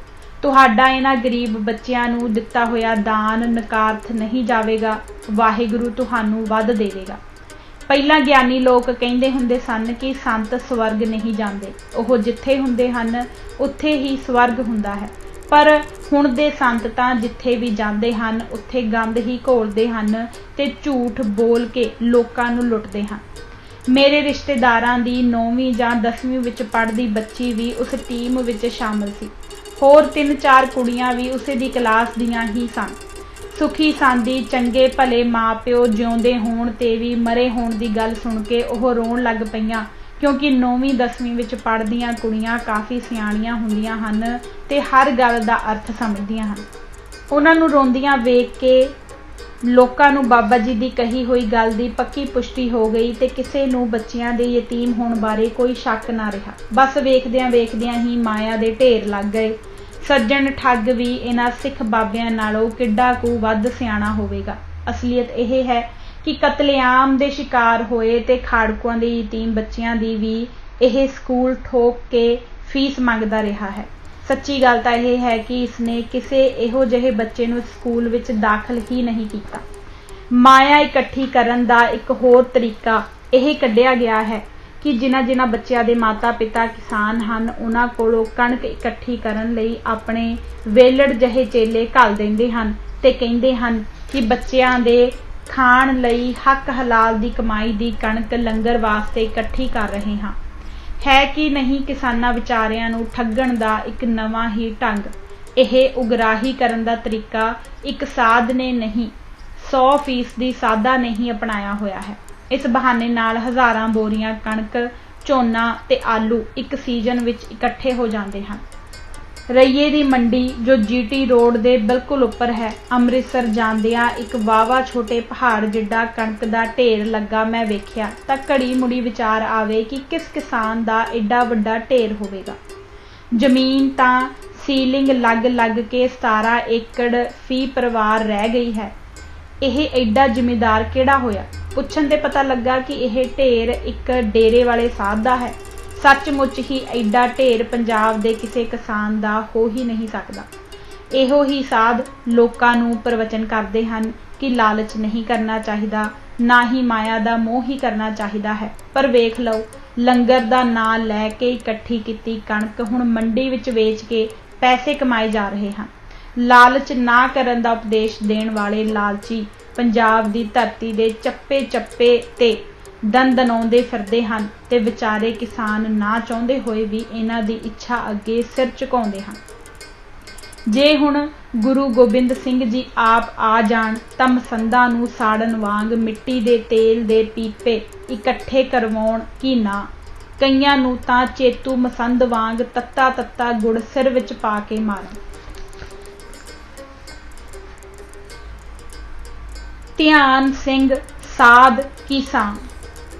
ਖਾੜਕੂਵਾਦ ਦੇ ਦਿਨਾਂ ਵਿੱਚ ਪੰਜਾਬ ਵਿੱਚ ਵਾਪਰਦੀ ਹਰ ਘਟਨਾ ਖਾੜਕੂਆਂ ਦੇ ਪੇਟੇ ਹੀ ਪੈਂਦੀ ਸੀ, ਭਾਵੇਂ ਉਹਨਾਂ ਵਿਚਾਰਿਆਂ ਨੂੰ ਕਿਸੇ ਘਟਨਾ ਦਾ ਚਿੱਤ ਚੇਤਾ ਵੀ ਨਾ ਹੋਵੇ, ਪਰ ਪੁਲਿਸ ਉਹਨਾਂ ਦੇ ਹੀ ਮਗਰ ਪੈਂਦੀ ਸੀ। ਪੰਜਾਬ ਦੀਆਂ ਬਹੁਤ ਸਾਰੀਆਂ ਮਾੜੀਆਂ ਘਟਨਾਵਾਂ ਵਿੱਚ ਸਾਧਾਂ ਜਾਂ ਉਹਨਾਂ ਦੇ ਡੇਰਿਆਂ ਦਾ ਸਿੱਧਾ ਜਾਂ ਅਸਿੱਧਾ ਸੰਬੰਧ ਜ਼ਰੂਰ ਹੁੰਦਾ ਸੀ। ਦੁੱਧ ਮਲਾਈਆਂ ਤੇ ਹੋਰ ਪਦਾਰਥ ਖਾ ਖਾ ਕੇ ਸਾਧ ਮੋਟੇ ਦੁੰਬੇ ਬਣੇ ਪਏ ਸਨ। ਉਹਨਾਂ ਦੇ ਚੇਲੇ ਚਾਟੇ ਤੇ ਹੋਰ ਬਦਮਾਸ਼ ਜਿਹੇ ਲੋਕ ਡੇਰੇ ਦੇ ਲਾਗੇ ਲਾਗੇ ਦੇ ਪਿੰਡਾਂ ਦੀ ਭੋਲੀ ਭਾਲੀ ਜਨਤਾ ਦਾ ਲਹੂ ਪੀਂਦੇ ਸਨ ਤੇ ਧੀਆਂ ਭੈਣਾਂ ਦੀ ਇੱਜ਼ਤ ਵੀ ਮਹਿਫੂਜ਼ ਨਹੀਂ ਸੀ। ਇਸੇ ਤਰ੍ਹਾਂ ਦੀ ਹੀ ਇੱਕ ਘਟਨਾ ਦਾ ਜ਼ਿਕਰ ਮੈਂ ਇੱਥੇ ਕਰ ਰਿਹਾ ਹਾਂ। ਪਾਠਕ ਆਪ ਅੰਦਾਜ਼ਾ ਲਾਉਣ ਕਿ ਸਿੱਖ ਅਜੇ ਨਿਗਲੇ ਗਏ ਹਨ ਕਿ ਨਹੀਂ। ਜਲੰਧਰ ਤੋਂ ਅੰਮ੍ਰਿਤਸਰ ਜਾਂਦੀ ਸੜਕ GT ਰੋਡ ਤੇ ਇੱਕ ਮਸ਼ਹੂਰ ਕਸਬਾ ਕਰਤਾਰਪੁਰ ਹੈ। ਇਹ ਇਤਿਹਾਸਕ ਸ਼ਹਿਰ ਹੈ। 2 ਇਤਿਹਾਸਕ ਗੁਰਦੁਆਰੇ ਵੀ ਇੱਥੇ ਸਥਿਤ ਹਨ। ਸ਼੍ਰੋਮਣੀ ਕਮੇਟੀ ਦੇ ਮੈਂਬਰ ਸਰਦਾਰ ਸਤਨਾਮ ਸਿੰਘ ਦੀਆਂ ਕੋਸ਼ਿਸ਼ਾਂ ਨਾਲ ਸ਼੍ਰੋਮਣੀ ਕਮੇਟੀ ਨੇ 3 ਏਕੜ ਜ਼ਮੀਨ ਤੇ 9 ਲੱਖ ਰੁਪਇਆ ਨਕਦ ਕਸਬੇ ਕਰਤਾਰਪੁਰ ਵਿੱਚ ਬੱਚਿਆਂ ਦਾ ਸਕੂਲ ਬਣਾਉਣ ਲਈ ਮਨਜ਼ੂਰ ਕੀਤੇ ਸਨ। ਸ਼੍ਰੋਮਣੀ ਕਮੇਟੀ ਇਹੋ ਜਿਹੇ ਕੰਮ ਕਾਰ ਸੇਵਾ ਵਾਲੇ ਬਾਬਿਆਂ ਕੋਲੋਂ ਹੀ ਕਰਵਾਉਂਦੀ ਹੈ। ਇਸ ਲਈ ਬਾਬਾ ਉੱਤਮ ਸਿੰਘ ਖਡੂਰ ਸਾਹਿਬ ਵਾਲਿਆਂ ਨੂੰ ਇਹ ਕਾਰ ਸੇਵਾ ਸੌਂਪੀ ਗਈ। ਸਥਾਨਕ ਲੋਕਾਂ ਨੂੰ ਸਕੂਲ ਬਣਨ ਦਾ ਬੜਾ ਚਾਅ ਸੀ। ਇਸ ਕਰਕੇ ਨਾਲ ਲੱਗਦੇ ਸਾਰੇ ਪਿੰਡਾਂ ਨੇ ਹੁਮ-ਹੁਮਾ ਕੇ ਕਾਰ ਸੇਵਾ ਵਿੱਚ ਭਾਗ ਲਿਆ। ਬਾਬਾ ਉੱਤਮ ਸਿੰਘ ਦਾ ਚੇਲਾ ਧਿਆਨ ਸਿੰਘ ਇੱਥੋਂ ਦੀ ਕਾਰ ਸੇਵਾ ਦਾ ਮੁਖੀ ਬਣਾ ਕੇ ਭੇਜਿਆ ਗਿਆ ਸੀ। ਸਭ ਤੋਂ ਪਹਿਲਾਂ ਤਾਂ ਮਿੱਟੀ ਆਦਿ ਭਰਤੀ ਪਾਈ ਗਈ। ਫਿਰ ਬਾਬੇ ਨੇ ਸਾਰੇ ਪਿੰਡੂਆਂ ਨੂੰ ਵਰਗਲਾਇਆ ਕਿ ਸਕੂਲ ਬਹੁਤ ਵੱਡਾ ਬਣਨਾ ਚਾਹੀਦਾ ਹੈ, ਪਰ ਪੈਸੇ ਥੋੜ੍ਹੇ ਹਨ। ਕਿਉਂ ਨਾ ਸੜਕਾਂ ਤੇ ਖਲੋਤੀਆਂ ਸੁੱਕੀਆਂ ਟਾਹਲੀਆਂ ਵੱਢ ਲਿਆਇਆ ਕਰੀਏ। ਲੱਕੜੀ ਮੁਫਤ ਦੀ ਹੋ ਜਾਏਗੀ ਤੇ ਇਹੋ ਪੈਸੇ ਆਪਾਂ ਹੋਰ ਕਿਤੇ ਖਰਚ ਕਰ ਲਵਾਂਗੇ। ਵਿਚਾਰੇ ਪਿੰਡਾਂ ਦੇ ਲੋਕਾਂ ਨੂੰ ਉਸਦੀ ਇਹ ਗੱਲ ਵੀ ਜੱਚ ਗਈ ਤੇ ਸੜਕਾਂ ਤੇ ਖਲੋਤੀਆਂ ਸਰਕਾਰੀਆਂ ਟਾਹਲੀਆਂ ਵੱਢਣ ਦਾ ਸਿਲਸਿਲਾ ਸ਼ੁਰੂ ਹੋ ਗਿਆ। ਇਹ ਗੱਲ ਕੋਈ 1984-1985 ਦੀ ਹੈ। ਉਦੋਂ ਕੁਝ ਹਾਲਾਤ ਵੀ ਇਹੋ ਜਿਹੇ ਹੀ ਸਨ। ਮਹਿਕਮਾ ਜੰਗਲਾਤ ਵੀ ਚੁੱਪ ਰਿਹਾ ਤੇ ਕਈ ਟਰਾਲੀਆਂ ਮੋਟੀਆਂ-ਮੋਟੀਆਂ ਟਾਹਲੀਆਂ ਤੇ ਸਫੈਦਿਆਂ ਦੀਆਂ ਵੱਢ-ਵੱਢ ਕੇ ਲੈ ਆਂਦੀਆਂ ਗਈਆਂ। ਸਫੈਦੇ ਤਾਂ ਸਿੱਧੇ ਹੀ ਬਾਬਾ ਉੱਤਮ ਸਿੰਘ ਦੇ ਡੇਰੇ ਤੇ ਭੇਜੇ ਜਾਇਆ ਕਰਨ ਤੇ ਟਾਹਲੀ ਦੀ ਲੱਕੜ ਸੀਜ਼ਨ ਹੋਣ ਲਈ ਪੱਤੜ ਕਲਾਂ ਪਿੰਡ ਦੇ ਛੱਪੜ ਵਿੱਚ ਸੁੱਟ ਦਿਆ ਕਰਨ। ਲਾ ਕਿਸ਼ਨਗੜ੍ਹ ਤੱਕ ਤੇ ਉਧਰੋਂ ਭੁਲਥ ਤੱਕ ਕਈ ਟਾਹਲੀਆਂ ਵੱਢ ਕੇ ਲਿਆਂਦੀਆਂ ਗਈਆਂ। ਰਾਤ ਨੂੰ ਟਿੱਡੀ ਦਲ ਬਾਬਾ ਧਿਆਨ ਸਿੰਘ ਦੇ ਚੇਲੇ ਤੇ ਪੇਂਡੂ ਪਿਆ ਕਰੇ। ਟਾਹਲੀ ਵੱਢ ਕੇ ਮੋਛੇ ਪਾ ਕੇ ਲੱਦ ਕੇ ਛੱਪੜ 'ਚ ਸੁੱਟ ਆਇਆ ਕਰਨ। ਬਾਅਦ ਵਿੱਚ ਕੁਝ ਲੱਕੜ ਸਕੂਲ ਤੇ ਲੱਗੀ, ਬਾਕੀ ਸਾਰੀ ਨੂੰ ਬਾਬਾ ਧਿਆਨ ਸਿੰਘ ਤੇ ਉਹਦੇ ਚੇਲੇ ਢਕਾਰ ਗਏ। ਜੇ ਕੋਈ ਪੁੱਛੇ ਬਾਬਾ ਜੀ ਇਹ ਟਾਹਲੀ ਕਿੱਥੇ ਲੈ ਚੱਲੇ ਹੋ, ਤਾਂ ਉਹ ਆਖਿਆ ਕਰੇ ਖਡੂਰ ਸਾਹਿਬ ਆਪਣਾ ਆਰਾ ਜੋ ਲੱਗਾ ਹੋਇਆ, ਉੱਥੋਂ ਚਰਾ ਕੇ ਲੈ ਆਵਾਂਗੇ, ਕਿਹੜਾ ਦੂਰ ਹੈ। ਐਵੇਂ ਇੱਥੇ ਚਰਾਈ ਦੇ ਪੈਸੇ ਭਰਾਂਗੇ, ਉਹਦਾ ਕੀ ਫਾਇਦਾ। ਇਸ ਤਰ੍ਹਾਂ ਕਰਕੇ ਸਾਰੀ ਲੱਕੜ ਖੁਰਦ-ਬੁਰਦ ਹੋ ਗਈ, ਪਰ ਪੇਂਡੂ ਸੰਗਤਾਂ ਪੂਰੇ ਉਤਸ਼ਾਹ ਨਾਲ ਕਾਰ ਸੇਵਾ ਲਈ ਡਟੀਆਂ ਰਹੀਆਂ। ਪਹਿਲਾਂ ਗੁਰਦੁਆਰਾ ਬਣਾਇਆ ਗਿਆ, ਕਿਉਂਕਿ ਇਹ ਬਾਬੇ ਬ੍ਰਾਹਮਣਾਂ ਵਾਂਗ ਹੀ ਆਉਣ ਵਾਲੀਆਂ ਪੁਸ਼ਤਾਂ ਦੀ ਆਮਦਨ ਦਾ ਪ੍ਰਬੰਧ ਬਾਕੀ ਸਭ ਕੰਮਾਂ ਨਾਲੋਂ ਪਹਿਲਾਂ ਕਰਦੇ ਹਨ। ਸਕੂਲ ਸਕਾਲ ਬਣਾਉਣੇ ਤਾਂ ਐਵੇਂ ਵਾਧੂ ਕੰਮਾਂ ਵਿੱਚ ਹੀ ਗਿਣਦੇ ਹਨ। ਜਿੱਥੇ ਡੇਰਾ ਬਣ ਜਾਵੇ ਉੱਥੇ ਆਲੇ ਦੁਆਲੇ ਦੇ ਪਿੰਡਾਂ ਤੋਂ ਦੁੱਧ ਵੀ ਜ਼ਰੂਰ ਇਕੱਠਾ ਕਰਦੇ ਹਨ। ਬਾਬੇ ਨੇ 1-2 ਘਰਾਂ ਦੀਆਂ ਜਨਾਨੀਆਂ ਨਾਲ ਸੰਬੰਧ ਪੈਦਾ ਕਰ ਲਏ ਤੇ ਉਹਨਾਂ ਨੂੰ ਦੁੱਧ, ਮੱਖਣ ਤੇ ਪੈਸੇ ਦੇ ਦਿਆ ਕਰੇ। ਉਹ ਬਾਬੇ ਨੂੰ ਖੁਸ਼ ਕਰ ਦਿਆ ਕਰਨ। ਇੱਕ ਦਿਨ ਭਾਣਾ ਇਹ ਵਾਪਰਿਆ ਕਿ ਬਾਬੇ ਦੀ ਯਾਰਾਨੇਦਾਰ ਜਦੋਂ ਉਹਦੇ ਕਮਰੇ ਵਿੱਚ ਆਈ ਤਾਂ ਕੁਝ ਬੰਦਿਆਂ ਨੇ ਵੇਖ ਲਈ।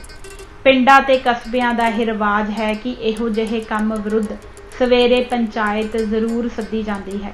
ਬਾਬੇ ਨੇ ਵੇਖ ਲੈਣ ਵਾਲਿਆਂ ਦੇ ਇੱਕ ਮੋਹਤਬਰ ਸਰਦਾਰ ਸਰੂਪ ਸਿੰਘ ਪਿੰਡ ਬਿਸਰਾਮਪੁਰ ਕੋਲ ਮਿੰਨਤ ਤਰਲਾ ਕੀਤਾ ਕਿ ਮੇਰੀ ਮਿੱਟੀ ਨਾ ਪੁੱਟੋ ਤੇ ਮੈਨੂੰ ਮੁਆਫੀ ਦੇ ਦਿਓ। ਮੈਂ ਤੁਹਾਡੀ ਗਾਂ ਬਣ ਕੇ ਰਹਾਂਗਾ। ਜੇ ਆਖੋਗੇ ਤਾਂ ਕਾਰ ਸੇਵਾ ਵੀ ਛੱਡ ਕੇ ਚਲਾ ਜਾਵਾਂਗਾ। ਉੱਧਰ ਕੁਝ ਦਿਨਾਂ ਤੋਂ ਪਿੰਡਾਂ ਵਿੱਚ ਇੱਕ ਹੋਰ ਮਸਲਾ ਬੜਾ ਭਖਿਆ ਪਿਆ ਸੀ। ਕਿਸੇ ਨੇ ਪੱਤੜ ਕਲਾਂ ਪਿੰਡ, ਜੋ ਦੁਆਬੇ ਦਾ ਬਹੁਤ ਵੱਡਾ ਪਿੰਡ ਹੈ, ਦੇ ਇੱਕ ਕਿਸਾਨ ਬਹਾਦਰ ਸਿੰਘ ਨੂੰ ਫਿਰੌਤੀ ਦੀ ਚਿੱਠੀ ਪਾ ਕੇ 50,000 ਰੁਪਏ ਦੀ ਮੰਗ ਕੀਤੀ ਹੋਈ ਸੀ ਤੇ ਧਮਕੀ ਵਜੋਂ ਦਾ ਸਾਰਾ ਪਰਿਵਾਰ ਮਾਰ ਦੇਣ ਦੀ ਗੱਲ ਲਿਖੀ ਹੋਈ ਸੀ। ਜੇ ਪੁਲਿਸ ਨੂੰ ਦੱਸਿਆ ਤਾਂ ਵੀ ਮਾੜੇ ਹਸ਼ਰ ਦੀ ਚੇਤਾਵਨੀ ਸੀ।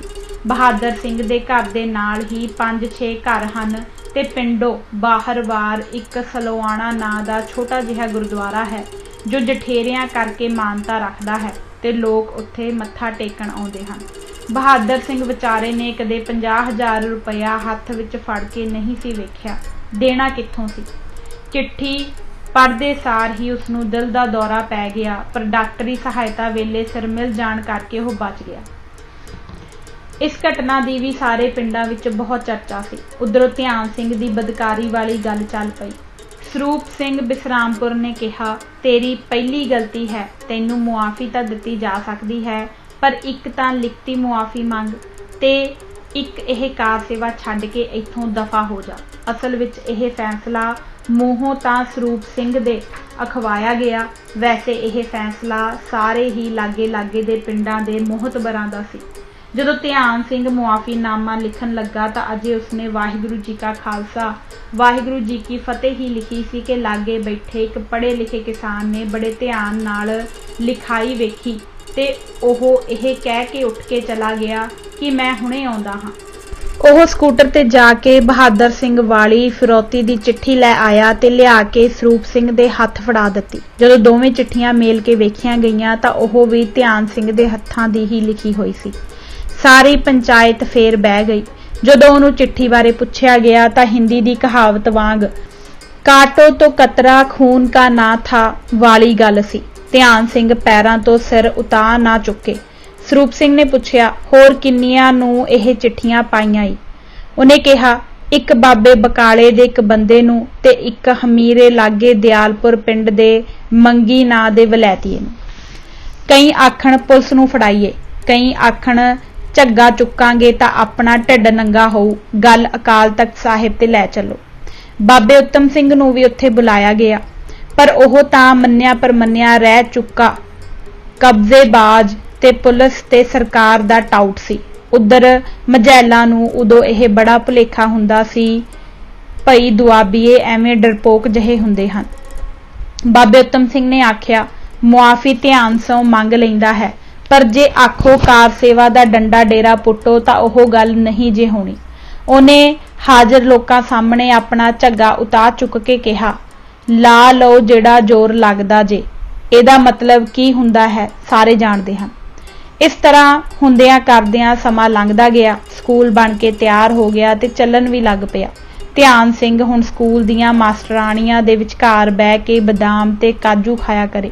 ਜਿਹੜੀ ਮਾਸਟਰਾਣੀ ਨੂੰ ਜੀ ਕਰੇ ਕੱਢ ਦਿਆ ਕਰੇ, ਜਿਹਨੂੰ ਜੀ ਕਰੇ ਰੱਖ ਲਿਆ ਕਰੇ। ਅੰਮ੍ਰਿਤਸਰੋਂ ਲਿਆ ਕੇ 5-7 ਧੂਤੇ ਜਿਹੇ ਵੀ ਰੱਖ ਲਏ। ਲੋਕ ਢਿੱਡੋਂ ਔਖੇ ਤਾਂ ਬਹੁਤ ਸਨ, ਪਰ ਕੁਝ ਕਰ ਨਹੀਂ ਸੀ ਸਕਦੇ। ਧਿਆਨ ਸਿੰਘ ਹੁਣ ਬਹੁਤ ਸ਼ਕਤੀਸ਼ਾਲੀ ਬਣ ਚੁੱਕਾ ਸੀ ਤੇ ਪੁਲਿਸ ਨਾਲ ਵੀ ਚੰਗੀ ਘੂੰ-ਘਾਂ ਬਣਾ ਲਈ ਸੀ। ਪੁਲਿਸ ਨੂੰ ਕੰਮ ਦੇਣ ਲੱਗ ਪਿਆ ਸੀ ਤੇ ਆਮ ਫਿਰੌਤੀਆਂ ਵਸੂਲਣ ਤੇ ਹੋਰ ਸਹੂਲਤਾਂ ਲੈਣ ਲੱਗ ਪਿਆ ਸੀ। ਉਹਨਾਂ ਦਿਨਾਂ ਵਿੱਚ ਜਦੋਂ ਖਾੜਕੂ ਵੀ ਪੂਰੇ ਜ਼ੋਰ ਵਿੱਚ ਸਨ, ਬੱਕਰੇ ਦੀ ਮਾਂ ਕਿੰਨੇ ਕੁ ਦਿਨ ਖੈਰ ਮਨਾ ਸਕਦੀ ਸੀ। ਇੱਕ ਦਿਨ ਧਿਆਨਾ ਸਾਧ ਮਾਰਿਆ ਗਿਆ, ਪਰ ਨਾਲ ਉਸਨੂੰ ਮਾਰਨ ਵਾਲੇ 2 ਨੌਜਵਾਨ ਖਾੜਕੂ ਵੀ ਉਸੇ ਦਿਨ ਹੀ ਮਾਰੇ ਗਏ। ਸੱਚੀ ਗੱਲ ਤਾਂ ਇਹ ਹੈ ਕਿ ਸਿੱਖ ਹੁਣ ਬਹੁਤ ਚਵਲ ਹੋ ਚੁੱਕੇ ਹਨ। ਜੇ ਇਹਨਾਂ ਅੱਤ ਦਰਜੇ ਦੀ ਬਹਾਦਰੀ ਕੀਤੀ ਹੈ ਤਾਂ ਅੱਤ ਦਰਜੇ ਦੀ ਮੁਖਬਰੀ ਕਰਨ ਦੇ ਵੀ ਇਹ ਮਾਹਰ ਹਨ। 2 ਅਣਖੀਲੇ ਨੌਜਵਾਨ, ਜਿਨ੍ਹਾਂ ਵਿੱਚ ਇੱਕ ਬਿਸਰਾਮਪੁਰ ਪਿੰਡ ਦਾ ਗੁਰਮੇਜ ਸਿੰਘ ਗੇਜਾ ਤੇ ਦੂਸਰਾ ਦਰਸ਼ਨ ਸਿੰਘ ਪਿੰਡ ਉਸਮਾਨ ਸ਼ਹੀਦ ਤਹਿਸੀਲ ਦਸੂਹਾ ਜ਼ਿਲ੍ਹਾ ਹੁਸ਼ਿਆਰਪੁਰ ਸੀ, ਜਦੋਂ ਧਿਆਨੇ ਸਾਧ ਨੂੰ ਮਾਰਨ ਗਏ ਤਾਂ ਧਿਆਨ ਸਿੰਘ ਦੇ ਡੇਰੇ ਦੇ ਬਿਲਕੁਲ ਸਾਹਮਣੇ ਘਰ ਵਿੱਚ ਗਏ। ਉਹਨਾਂ ਦਾ ਖਿਆਲ ਸੀ ਕਿ ਅਸੀਂ ਬਹੁਤ ਨੇਕੀ ਦਾ ਕੰਮ ਕਰਨ ਆਏ ਹਾਂ, ਇਸ ਲਈ ਸਾਨੂੰ ਕਿਸੇ ਨੇ ਕੀ ਆਖਣਾ ਹੈ, ਸਗੋਂ ਲੋਕ ਤਾਂ ਸਾਡੇ ਨਾਲ ਹਮਦਰਦੀ ਕਰਨਗੇ। ਫਿਰ ਉਹਨਾਂ ਨੂੰ ਖਿਆਲ ਆਇਆ ਕਿ ਇਹ ਵਿਚਾਰੇ ਘਰ ਵਾਲੇ ਕਿਤੇ ਐਵੇਂ ਹੀ ਕਾਬੂ ਨਾ ਆ ਜਾਣ, ਇਸ ਲਈ ਉਹਨਾਂ ਘਰ ਵਾਲਿਆਂ ਨੂੰ ਸਿਰਫ ਇੰਨਾ ਹੀ ਪੁੱਛਿਆ ਕਿ ਧਿਆਨ ਸਿੰਘ ਅੰਦਰੇ ਹੀ ਹੈ ਕਿ ਨਹੀਂ। ਘਰ ਵਿੱਚ ਚਰਖਾ ਕੱਤਦੀ ਬੁੱਢੀ ਨੇ ਕਿਹਾ, ਅੰਦਰੇ ਹੀ ਹੈ, ਪਰ ਨਾਲ ਹੀ ਉਸ ਬੁੱਢੀ ਨੂੰ ਸ਼ੱਕ ਪਿਆ ਤੇ ਉਹਨਾਂ ਮੁੰਡਿਆਂ ਦੇ ਜਾਣ ਤੋਂ ਬਾਅਦ ਉਹ ਬਾਹਰ ਸੜਕ ਤੇ ਆ ਕੇ ਹਲਵਾਈ ਦੀ ਦੁਕਾਨ ਤੇ ਦੁੱਧ ਪਾਉਣ ਗਏ ਆਪਣੇ ਮੁੰਡੇ ਨੂੰ ਉਡੀਕਣ ਲੱਗ ਪਈ। ਉਹ ਸਕੂਟਰ ਤੇ ਆਇਆ ਤਾਂ ਉਹਨੇ ਉਹਨੂੰ ਪੁਲਿਸ ਨੂੰ ਇਤਲਾਹ ਕਰਨ ਭੇਜ ਦਿੱਤਾ। ਇਸ ਗੱਲ ਦਾ ਖਾੜਕੂਆਂ ਨੂੰ ਚਿੱਤ ਚੇਤਾ ਵੀ ਨਹੀਂ ਸੀ। ਉਹ ਤਾਂ ਸਗੋਂ ਉਸ ਘਰ ਦਾ ਭਲਾ ਕਰਦੇ ਕਰਦੇ ਹੀ ਆਪ ਉਹਨਾਂ ਹੱਥੋਂ ਫਸ ਚੱਲੇ ਸਨ। ਥੋੜੇ ਚਿਰ ਬਾਅਦ ਹੀ ਉਹਨਾਂ ਖਾੜਕੂਆਂ ਨੇ ਡੇਰੇ ਦਾ ਦਰਵਾਜ਼ਾ ਖੁਲਵਾ ਕੇ ਧਿਆਨ ਸਿੰਘ ਨੂੰ ਬੁਰੀ ਮੌਤੇ ਮਾਰਿਆ। ਹੱਥ ਜੋੜਦਾ, ਤਰਲੇ ਕਰਦਾ, ਆਪਣੇ ਸਾਰੇ ਗੁਨਾਹ ਮੰਨਦਾ, ਉਹ ਜੀਪ ਦੇ ਦੁਆਲੇ ਦੁਆਲੇ ਨੱਠਾ ਫਿਰਦਾ ਰਿਹਾ ਤੇ ਅਖੀਰ ਇੱਕ ਹੀ AK-47 ਦੇ ਬਰਸਟ ਨਾਲ ਠੰਡਾ ਹੋ ਗਿਆ। ਨੌਜਵਾਨ ਧਿਆਨੇ ਨੂੰ ਮਾਰ ਕੇ ਪੈਦਲ ਹੀ ਖੇਤਾਂ ਵਿੱਚ ਨੂੰ ਹੋ ਗਏ। ਉਨੇ ਚਿਰ ਤੱਕ ਉਸ ਚਵਲ ਬੁੱਢੀ ਦੀ ਬੁਲਾਈ ਹੋਈ ਪੁਲਿਸ ਵੀ ਆ ਚੁੱਕੀ ਸੀ ਤੇ ਉਹਨਾਂ ਦੇ ਮਗਰ ਲੱਗ ਚੁੱਕੀ ਸੀ। ਥੋੜਾ ਅੱਗੇ ਜਾ ਕੇ ਨੌਜਵਾਨਾਂ ਨੇ ਖੇਤ ਵਿੱਚ ਵਗਦਾ ਇੱਕ ਟਰੈਕਟਰ ਖੋਇਆ ਤੇ ਟਰੈਕਟਰ ਵਾਲੇ ਨੂੰ ਦੱਸ ਦਿੱਤਾ ਕਿ 2 ਮੀਲ ਤੇ ਫਲਾਣੇ ਥਾਂ ਤੇ ਤੇਰਾ ਟਰੈਕਟਰ ਖੜਾ ਹੋਵੇਗਾ, ਫਿਕਰ ਨਾ ਕਰੀ ਤੇ ਉੱਥੋਂ ਲੈ ਆਵੀਂ, ਤੇਰੀ ਮਿਹਰਬਾਨੀ। ਇਹ ਚਿੰਮੇ ਪਿੰਡ ਵਾਲਿਆਂ ਦਾ ਟਰੈਕਟਰ ਸੀ। ਨੌਜਵਾਨ ਹੁਣ ਪੁਲਿਸ ਤੋਂ ਕਾਫੀ ਅਗਾਂਹ ਨਿਕਲ ਚੁੱਕੇ ਸਨ। ਜਦੋਂ ਮਗਰ ਲੱਗੀ ਪੁਲਿਸ ਉਸ ਥਾਂ ਦੇ ਨੇੜੇ ਆਈ ਜਿੱਥੋਂ ਉਹਨਾਂ ਖਾੜਕੂਆਂ ਨੇ ਟਰੈਕਟਰ ਖੋਇਆ ਸੀ ਤਾਂ ਉਸ ਟਰੈਕਟਰ ਵਾਲੇ ਨੇ ਬਾਹਾਂ ਮਾਰ ਕੇ ਰੋਕ ਕੇ ਪੁਲਿਸ ਨੂੰ ਦੱਸਿਆ ਕਿ ਖਾੜਕੂ ਉਹ ਜਾਂਦੇ ਹਨ ਤੇ ਮੇਰਾ ਟਰੈਕਟਰ ਉਹਨਾਂ ਦੇ ਥੱਲੇ ਹੈ। ਜੇ ਉਹ ਨਾ ਦੱਸਦਾ ਤਾਂ ਪੁਲਿਸ ਨੂੰ ਕੋਈ ਪਤਾ ਨਹੀਂ ਸੀ ਕਿ ਟਰੈਕਟਰ ਤੇ ਕੌਣ ਜਾ ਰਿਹਾ ਹੈ ਤੇ ਹਾਦਸੇ ਨਾਲ ਸੰਬੰਧਿਤ ਖਾੜਕੂ ਕਿੱਥੇ ਚਲੇ ਗਏ ਹਨ। ਮੁਕਾਬਲਾ ਹੋ ਗਿਆ। ਪੁਲਿਸ ਦੇ ਕਟਕ ਚੜੇ ਪਏ ਸਨ ਤੇ ਉਹ ਵਿਚਾਰੇ ਦੋ ਨਾਲੇ ਬਹੁਤ ਘੱਟ ਅਸਲੇ ਨਾਲ ਕਿੰਨਾ ਕੁ ਚਿਰ ਲੜ ਸਕਦੇ ਸਨ। ਦੋਵੇਂ ਮਾਰੇ ਗਏ, ਪਰ ਬਾਅਦ ਵਿੱਚ ਉਹਨਾਂ ਦੇ ਸਾਥੀ ਖਾੜਕੂਆਂ ਨੇ ਪੁਲਿਸ ਲਿਆਉਣ ਵਾਲੇ ਮੁੰਡੇ ਤੇ ਚਿੰਮਿਆਂ ਦਾ ਸਾਰਾ ਪਰਿਵਾਰ ਵੀ ਉਸੇ ਰਾਹ ਹੀ ਤੋਰ ਦਿੱਤਾ ਜਿੱਧਰ ਉਹਨਾਂ ਦੇ ਸਾਥੀ ਗਏ ਸਨ। ਕਈ ਭੋਲੂ ਸਿੱਖ ਬਿਨਾਂ ਸੋਚੇ ਸਮਝੇ ਕਹਿ ਦਿੰਦੇ ਹਨ ਖਾੜਕੂ ਐਵੇਂ ਭੋਲੇ ਭਾਲੇ ਲੋਕਾਂ ਨੂੰ ਮਾਰ ਦਿੰਦੇ ਸਨ। ਹੁਣ ਅੰਦਾਜ਼ਾ ਲਾਓ ਕਿ ਜਿਨ੍ਹਾਂ ਨੂੰ ਖਾੜਕੂਆਂ ਨੇ ਮਾਰਿਆ ਉਹ ਕਿੰਨੇ ਕੁ ਭੋਲੇ ਸਨ। ਸਾਧ ਧਿਆਨ ਸਿੰਘ ਤੇ ਦੋਹਾਂ ਮੁੰਡਿਆਂ ਗੁਰਮੇਜ ਸਿੰਘ ਗੇਜਾ ਤੇ ਦਰਸ਼ਨ ਸਿੰਘ ਦੀਆਂ ਲਾਸ਼ਾਂ ਨੂੰ ਇਕੱਠਿਆਂ ਹੀ ਜਲੰਧਰ ਸਿਵਲ ਹਸਪਤਾਲ ਲਿਆ ਕੇ ਪੋਸਟਮਾਰਟਮ ਕਰਵਾਇਆ ਗਿਆ।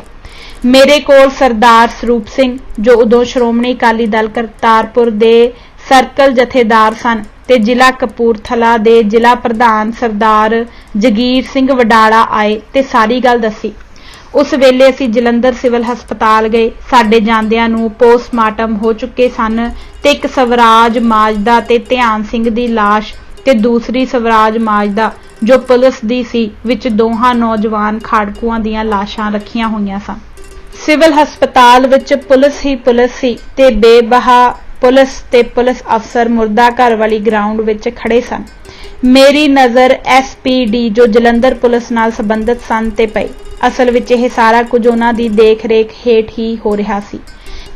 ਜ਼ਿਲ੍ਹਾ ਪ੍ਰਧਾਨ ਹੋਣ ਦੇ ਨਾਤੇ ਮੈਨੂੰ ਬੇਦੀ ਸਾਹਿਬ ਨੂੰ ਦਿਨ ਵਿੱਚ 1-2 ਵਾਰ ਤਾਂ ਮਿਲਣਾ ਹੀ ਪੈਂਦਾ ਸੀ ਕਿਉਂਕਿ ਸ਼੍ਰੋਮਣੀ ਅਕਾਲੀ ਦਲ ਜਿਸ ਦੇ ਪ੍ਰਧਾਨ ਸਰਦਾਰ ਸਿਮਰਜੀਤ ਸਿੰਘ ਜੀ ਮਾਨ ਸਨ ਹੀ ਇੱਕੋ ਇੱਕ ਮਾਨਤਾ ਪ੍ਰਾਪਤ ਅਕਾਲੀ ਦਲ ਸੀ। ਸੁਰਜੀਤ ਸਿੰਘ ਬਰਨਾਲੇ ਤੇ ਸਰਦਾਰ ਪ੍ਰਕਾਸ਼ ਸਿੰਘ ਬਾਦਲ ਵਾਲੇ ਅਕਾਲੀ ਦਲ ਦੀ ਉਦੋਂ ਕੋਈ ਹੋਂਦ ਨਹੀਂ ਸੀ। ਉਹਨਾਂ ਦਿਨਾਂ ਵਿੱਚ ਹੀ ਬਾਦਲ ਸਾਹਿਬ ਨੇ ਬਿਆਨ ਦਿੱਤਾ ਸੀ ਕਿ ਮੈਂ ਨੰਗੇ ਪੈਰੀ ਮਾਨ ਦਲ ਵਿੱਚ ਆਉਣ ਲਈ ਤਿਆਰ ਹਾਂ। ਬਰਨਾਲੇ ਵਾਲੇ ਦਲ ਦੇ ਅਹੁਦੇਦਾਰ ਜਾਂ ਤਾਂ ਸਾਡੇ ਵਾਲੇ ਦਲ ਵਿੱਚ ਰਲ ਚੁੱਕੇ ਸਨ ਤੇ ਉਹਨਾਂ ਵਿੱਚੋਂ ਬਹੁਤੇ ਹੇਠਲੇ ਅਹੁਦਿਆਂ ਤੇ ਕੰਮ ਕਰ ਰਹੇ ਸਨ ਜਿੱਥੇ ਉਹਨਾਂ ਦੀ ਕੋਈ ਖਾਸ ਇੱਜ਼ਤ ਨਹੀਂ ਸੀ ਤੇ ਜਾਂ ਖਾੜਕੂਆਂ ਕੋਲੋਂ ਆਪਣੀ ਜਾਨ ਬਚਾਉਂਦੇ ਫਿਰਦੇ ਸਨ। ਇਸ ਗੱਲ ਦਾ ਹਿਸਾਬ ਤਾਂ ਇੱਥੋਂ ਹੀ ਲਾਇਆ ਜਾ ਸਕਦਾ ਹੈ ਕਿ ਸਰਦਾਰ ਜਤਿੰਦਰ ਸਿੰਘ ਕਰੀਹਾ ਜੋ ਨਵਾਂ ਸ਼ਹਿਰ ਹਲਕੇ ਤੋਂ MLA ਸਨ ਤੇ ਸਰਦਾਰ ਸਤਨਾਮ ਸਿੰਘ ਮੈਂਬਰ ਸ਼੍ਰੋਮਣੀ ਕਮੇਟੀ ਮੇਰੇ ਸਹਾਇਕ ਦੇ ਤੌਰ ਤੇ ਜ਼ਿਲ੍ਹੇ ਦੇ ਮੀਤ ਪ੍ਰਧਾਨ ਸਨ। ਹਾਲਾਤ ਉਦੋਂ ਇਹ ਸਨ ਕਿ ਪੁਲਿਸ ਤੇ ਜ਼ੁਲਮ ਤੋਂ ਡਰਦੇ ਲੋਕ ਕਿਸੇ ਵੱਡੇ ਤੋਂ ਵੱਡਾ ਭਾਣਾ ਵਾਪਰ ਜਾਣ ਤੇ ਵੀ ਇਕੱਠੇ ਨਹੀਂ ਸਨ ਹੁੰਦੇ ਤੇ ਅਕਾਲੀ ਦਲ ਨਾਲ ਸੰਬੰਧਿਤ ਪਾਰਟੀ ਦੇ ਬੰਦਿਆਂ ਨੂੰ ਬੁਲਾਉਣ ਲਈ ਸਮਾਂ ਬਹੁਤ ਥੋੜਾ ਸੀ। ਸਿਰਫ ਅਸੀਂ 9 ਕੁ ਜਾਣੇ ਹੀ ਉੱਥੇ ਇਕੱਠੇ ਹੋ ਸਕੇ। ਸਿਵਲ ਹਸਪਤਾਲ ਵਿੱਚ ਬਥੇਰੇ ਸਿੱਖ ਤੁਰੇ ਫਿਰਦੇ ਸਨ ਪਰ ਸਾਡੇ ਜਾਣ ਤੇ ਉਹ ਵੀ ਸਗੋਂ ਆਸੇ-ਪਾਸੇ ਹੋ ਗਏ। ਲੋਕ ਸਮਝਦੇ ਸਨ ਕਿ ਹੁਣ ਨੀਲੀਆਂ ਪੱਗਾਂ ਵਾਲਿਆਂ ਦੇ ਆਉਣ ਤੇ ਇੱਥੇ ਗੋਲੀ ਚੱਲੀ ਕਿ ਚੱਲੀ। ਪੁਲਿਸ ਦਾ ਡੰਗ ਉਦੋਂ ਬਹੁਤ ਤੇਜ਼ ਸੀ ਤੇ ਜੇ ਕਿਤੇ ਉਹ ਇਹੋ ਜਿਹੀ ਛੋਟੀ-ਮੋਟੀ ਮਾਰ ਲੈਣ ਤਾਂ ਸ਼ੇਰ ਹੋ ਜਾਂਦੇ ਸਨ। ਪਰ ਖਾੜਕੂਆਂ ਤੋਂ ਡਰਦੇ ਮਾਰੇ ਹੀ ਅਕਾਲੀ ਦਲ ਮਾਨ ਦੇ ਆਗੂਆਂ ਦਾ ਵਿੱਚ ਕਹਿਣਾ ਵੀ ਮੰਨ ਲੈਂਦੇ ਸਨ ਕਿਉਂਕਿ 1999 ਦੀਆਂ ਚੋਣਾਂ ਵਿੱਚ ਪੰਜਾਬ ਦੇ 13 ਵਿੱਚੋਂ 11 ਮੈਂਬਰ ਪਾਰਲੀਮੈਂਟ ਸਾਡੀ ਪਾਰਟੀ ਨਾਲ ਹੀ ਸੰਬੰਧਿਤ ਸਨ। ਇਹ ਵੱਖਰੀ ਗੱਲ ਹੈ ਕਿ ਉਹ ਰੋਸ ਵਜੋਂ ਪਾਰਲੀਮੈਂਟ ਵਿੱਚ ਨਹੀਂ ਸਨ ਗਏ। ਬਾਦਲ ਅਕਾਲੀ ਦਲ ਤੇ ਬਰਨਾਲਾ ਅਕਾਲੀ ਦਲ ਦੇ ਕਿਸੇ ਵੀ ਉਮੀਦਵਾਰ ਦੀ ਪੰਜਾਬ ਵਿੱਚ ਕਿਤੇ ਵੀ ਜ਼ਮਾਨਤ ਨਹੀਂ ਸੀ ਬਚੀ। ਪੁਲਿਸ ਨੂੰ ਇਹ ਵੀ ਪਤਾ ਸੀ ਕਿ ਜੇ ਪੰਜਾਬ ਅਸੈਂਬਲੀ ਦੀ ਚੋਣ ਹੋਈ ਤਾਂ ਅਕਾਲੀ ਦਲ ਮਾਨ ਹੀ ਜਿੱਤੇਗਾ। ਇਸ ਕਰਕੇ ਭਾਵੇਂ ਪੁਲਿਸ ਖਾੜਕੂਆਂ ਨਾਲ ਡਹਿ ਕੇ ਲੜਾਈ ਲੜ ਰਹੀ ਸੀ ਪਰ ਆਪਣੇ ਭਵਿੱਖ ਤੋਂ ਸਾਡੇ ਵੱਲੋਂ ਚਿੰਤਤ ਵੀ ਸੀ, क्योंकि साडी पार्टी हर तरह नाल खाड़कुआं दी पिठ ते सी ते साडी पार्टी ने खुल्लम खुल्ला ऐलान किया होया सी कि साडी सरकार आउण ते दोषी पुलिस वालियां नूं बख्शिया नहीं जावेगा, जदों कि कानून ते कायदे विच रह के पुलिस दी ड्यूटी निभाउण वालियां नूं सरकार सन्मानित करेगी। खाड़कुआं नूं भी साडी पार्टी बहुत झिड़कदी सी कि जे किसी ने किसी बेदोशे नूं नुकसान पहुंचाया तां साडी सरकार उन्हां नूं भी अदालतां विचों सज़ा दवाएगी। पर सिद्धी लड़ाई विच पुलिस वाले खाड़कुआं दे हमलिਆਂ ਤੋਂ भी बौंदले होए सन। खाड़कू बिल्कुल पुलिस नाल पंगा लैके राजी नहीं सन, पर कई थावां ते कई पुलिस अफसर सारे कानून छिक्के टंग के ते केंद्र सरकार दे भूए चढ़ाए होए सिख नौजवानां दे लहू दे तिहाए होए पए सन ते घरे बैठे बेदोशियां ते भी अन्ना जुल्म करदे सन। इत्थों तक कि थाने फड़ के लिआंदियां बेदोशियां सिख बीबियां नाल भी दुर्विहार ते बलात्कार तक करदे सन। इसे लई ही इदां दे कई पुलिस अफसर खाड़कुआं हत्थों मारे भी गए सन। SP बेदी नूं मैं कहा, इन्हां दोहां मुंडियां दे माता पिता इन्हां दे मृतक शरीर लैण आए होए हन। जे पोस्टमार्टम ते पुलिस की कार्रवाई पूरी हो गई है तां लाशां इन्हां नूं दे दित्तियां जाण ताकि यह हनेरा होण तो पहला पहला अंतिम संस्कार कर लैण। ओह कहन लगे, नहीं, इन्हां दा संस्कार साडी देख रेख विच जलंधर म्यूनसिपल कमेटी वाले करनगे, लाशां असां किसे नूं नहीं देणीआं। मैं कहा, बेदी साहिब, जदों कोई मनुख इस दुनिया तो चला जावे तां ओहदे सारे गिले शिकवे भी ओहदे साहां नाल ही मुक जांदे हन। हर कानून दी किताब भी इहो ही कहंदी है। नाले कमेटी वाले तां संस्कार तद करन जे ओह अणपछाते होण ते उन्हां दीयां लाशां नूं कोई लैण ना आवे। इत्थे तां उन्हां दे परिवार वाले ओ खड़े हन, इक दा भरा ते मां ही खड़े सन। पिंड उस्मान शहीद वालियां नूं तां अपने पुੱਤ दे मारे जाण दा भी पता नहीं सी। इन्ने नूं ध्यान सिंह दी लाश वाला ट्रक स्टार्ट होया ते 6 कुछ जणे ओहदे बुरशे जहे चेले ओनू लै के चले गए। SPD ने मेरी गल नूं जां तां अणगोलिया कर दिता जां मेरी आवाज़ ट्रक स्टार्ट होण दे रौले थल्ले दबी गई। उन्हें दूसरे ट्रक दे पुलसीए ड्राइवर नूं भी हत्थ नाल चलण दा इशारा किया। मैं कहा, बेदी साहिब, यह तुसी बेविहारी गल करन लगे हो, ऐदां अगे कदे होया नहीं, तुसी नवीं पिरत पाउण लगे हो। अंग्रेजां ने शहीद भगत सिंह होरां दीयां लाशां नहीं सी दित्तियां ते आपां भारती अज तक कट्टे वांग स्टेजां ते अड़ींगदे आ भई उन्हां जबरदस्ती संस्कार कर दित्ते सी। अंग्रेजां वाला काम ही अज तुसी करन लगे हो। मेरी आवाज़ विच गुस्सा, लाचारी, गिला, कानून सब कुछ मिलिया जुलिया जिहा सी। SP बेदी कहन लगा, ओह ते चोरी लै गए सन, असी ते सामने लैके चले आ। मैं कहा, उन्हां चोरी कीती सी, तुसी डाका मारन लगे हो, फर्क ते कोई नहीं। फिर मैनू पता नहीं की सुझा। मैं अपने साथियां नूं कहा, आओ बई ट्रक अगे लम्मे पईए, अपने उत्तों दी लंघा के लै जाणगे तां लै जाण, ऐ ते फेर नहीं जाण दिंदे। मेरे कहण दी ही देर सी कि असी सारे फौजियां दे हुक्म ते लम्मे पैण वांग झट कतार दी कतार 9 जने ट्रक अगे लम्मे पै गए। मेरे नाल कपूरथले जिले दा प्रधान तां मेरे ही अहुदे दे बराबर सी, पर ओह विचारा भी मेरी आवाज़ नाल ही लम्मा पै गया। सानू उदों मरन दा डर बिल्कुल नहीं आया, पर हैरानी यह होई जदों SP बेदी ने मेरे लम्मे पए कोल आके न्यों के मेरा हथ फड़ के उतां नूं खिंचिया ते फिर पूरी मझैली बोली। बेदी भी अमृतसर दे सरहंदी पिंडां दा है। विच बड़ी मनाउण जही वाली तर्ज नाल कहा, प्रधान जी की करन डए जे, एवें लोकां नूं डए जे तमाशा विखाउण। गल मूँह नाल करी दी है कि एवें इतरा भो ते लम्मे पै जाईदा। हद हो गई आ तुहाडी भी, भई बंदा थोड़ा जिहा धीरज ते रखे, उठो। उन्हें मेरी बांह जोर नाल उतां नूं खिंची ते मैं उठ पिया, पर बोलिया कुछ ना। फिर उन्हें आप ही आखिया, आपां इतरा करदे आ भई SSP साहिब कोल चले चलदे आ, जितरा ओह आखणगे उतरा कर लांगे।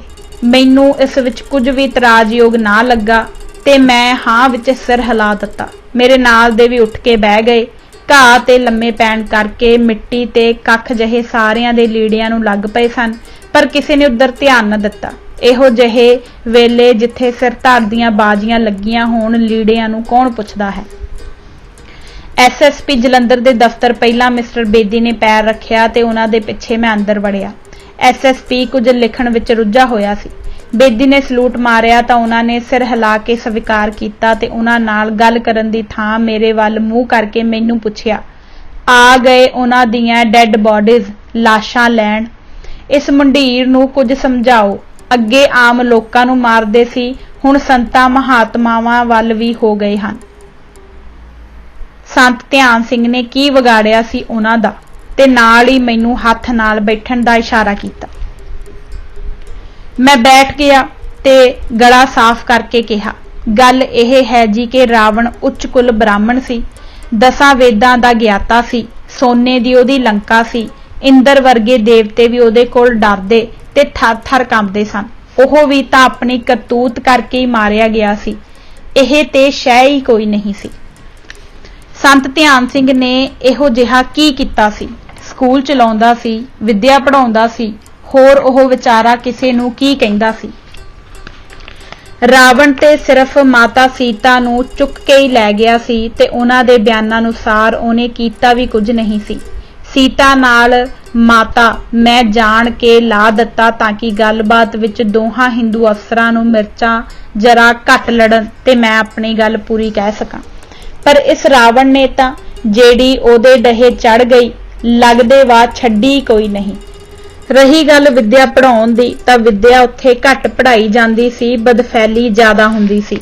ਇਹੋ ਜਿਹੀ ਵਿਦਿਆ ਪੜ੍ਹਾਉਣ ਵਾਲੀ ਸੰਸਥਾ ਨੂੰ ਅੱਗ ਲਾਉਣੀ ਹੈ ਜਿੱਥੇ ਕਿਸੇ ਦੀ ਧੀ ਭੈਣ ਦੀ ਇੱਜ਼ਤ ਹੀ ਮਹਿਫੂਜ਼ ਨਾ ਹੋਵੇ।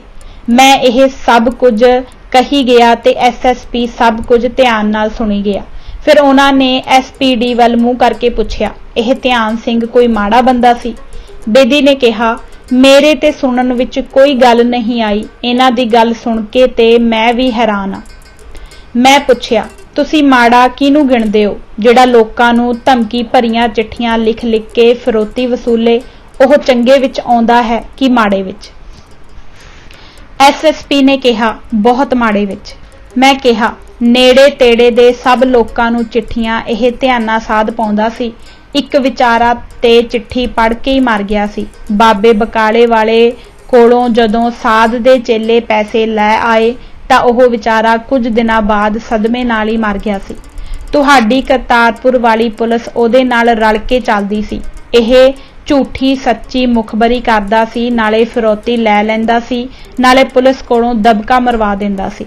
ਬਦਫੈਲੀ ਕਰਦਾ 20 ਪਿੰਡਾਂ ਦੀ ਪੰਚਾਇਤ ਨੇ ਸਿਰੋਂ ਫੜਿਆ ਸੀ। ਕਾਰ ਸੇਵਾ ਉਹਨੇ ਜੁੱਤੀ ਨਾਲ ਕੀਤੀ ਹੈ। ਬਦਮਾਸ਼ ਹਰ ਵੇਲੇ ਆਪਣੇ ਕੋਲ ਰੱਖਦਾ ਸੀ। ਦੋਵੇਂ ਅਫਸਰ ਬੜੇ ਹੈਰਾਨ ਹੋਏ।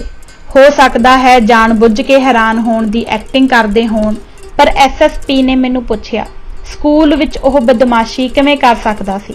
ਮੈਂ ਕਿਹਾ, ਐਸਐਸਪੀ ਸਾਹਿਬ, ਤੁਸੀਂ ਜਲੰਧਰ ਦੀ ਪੁਲਿਸ ਦੇ ਮੁਖੀ ਹੋ ਤੇ ਮੈਂ ਇੱਕ ਵੱਡੀ ਸਿਆਸੀ ਪਾਰਟੀ ਦਾ ਮੁਖੀ ਹਾਂ।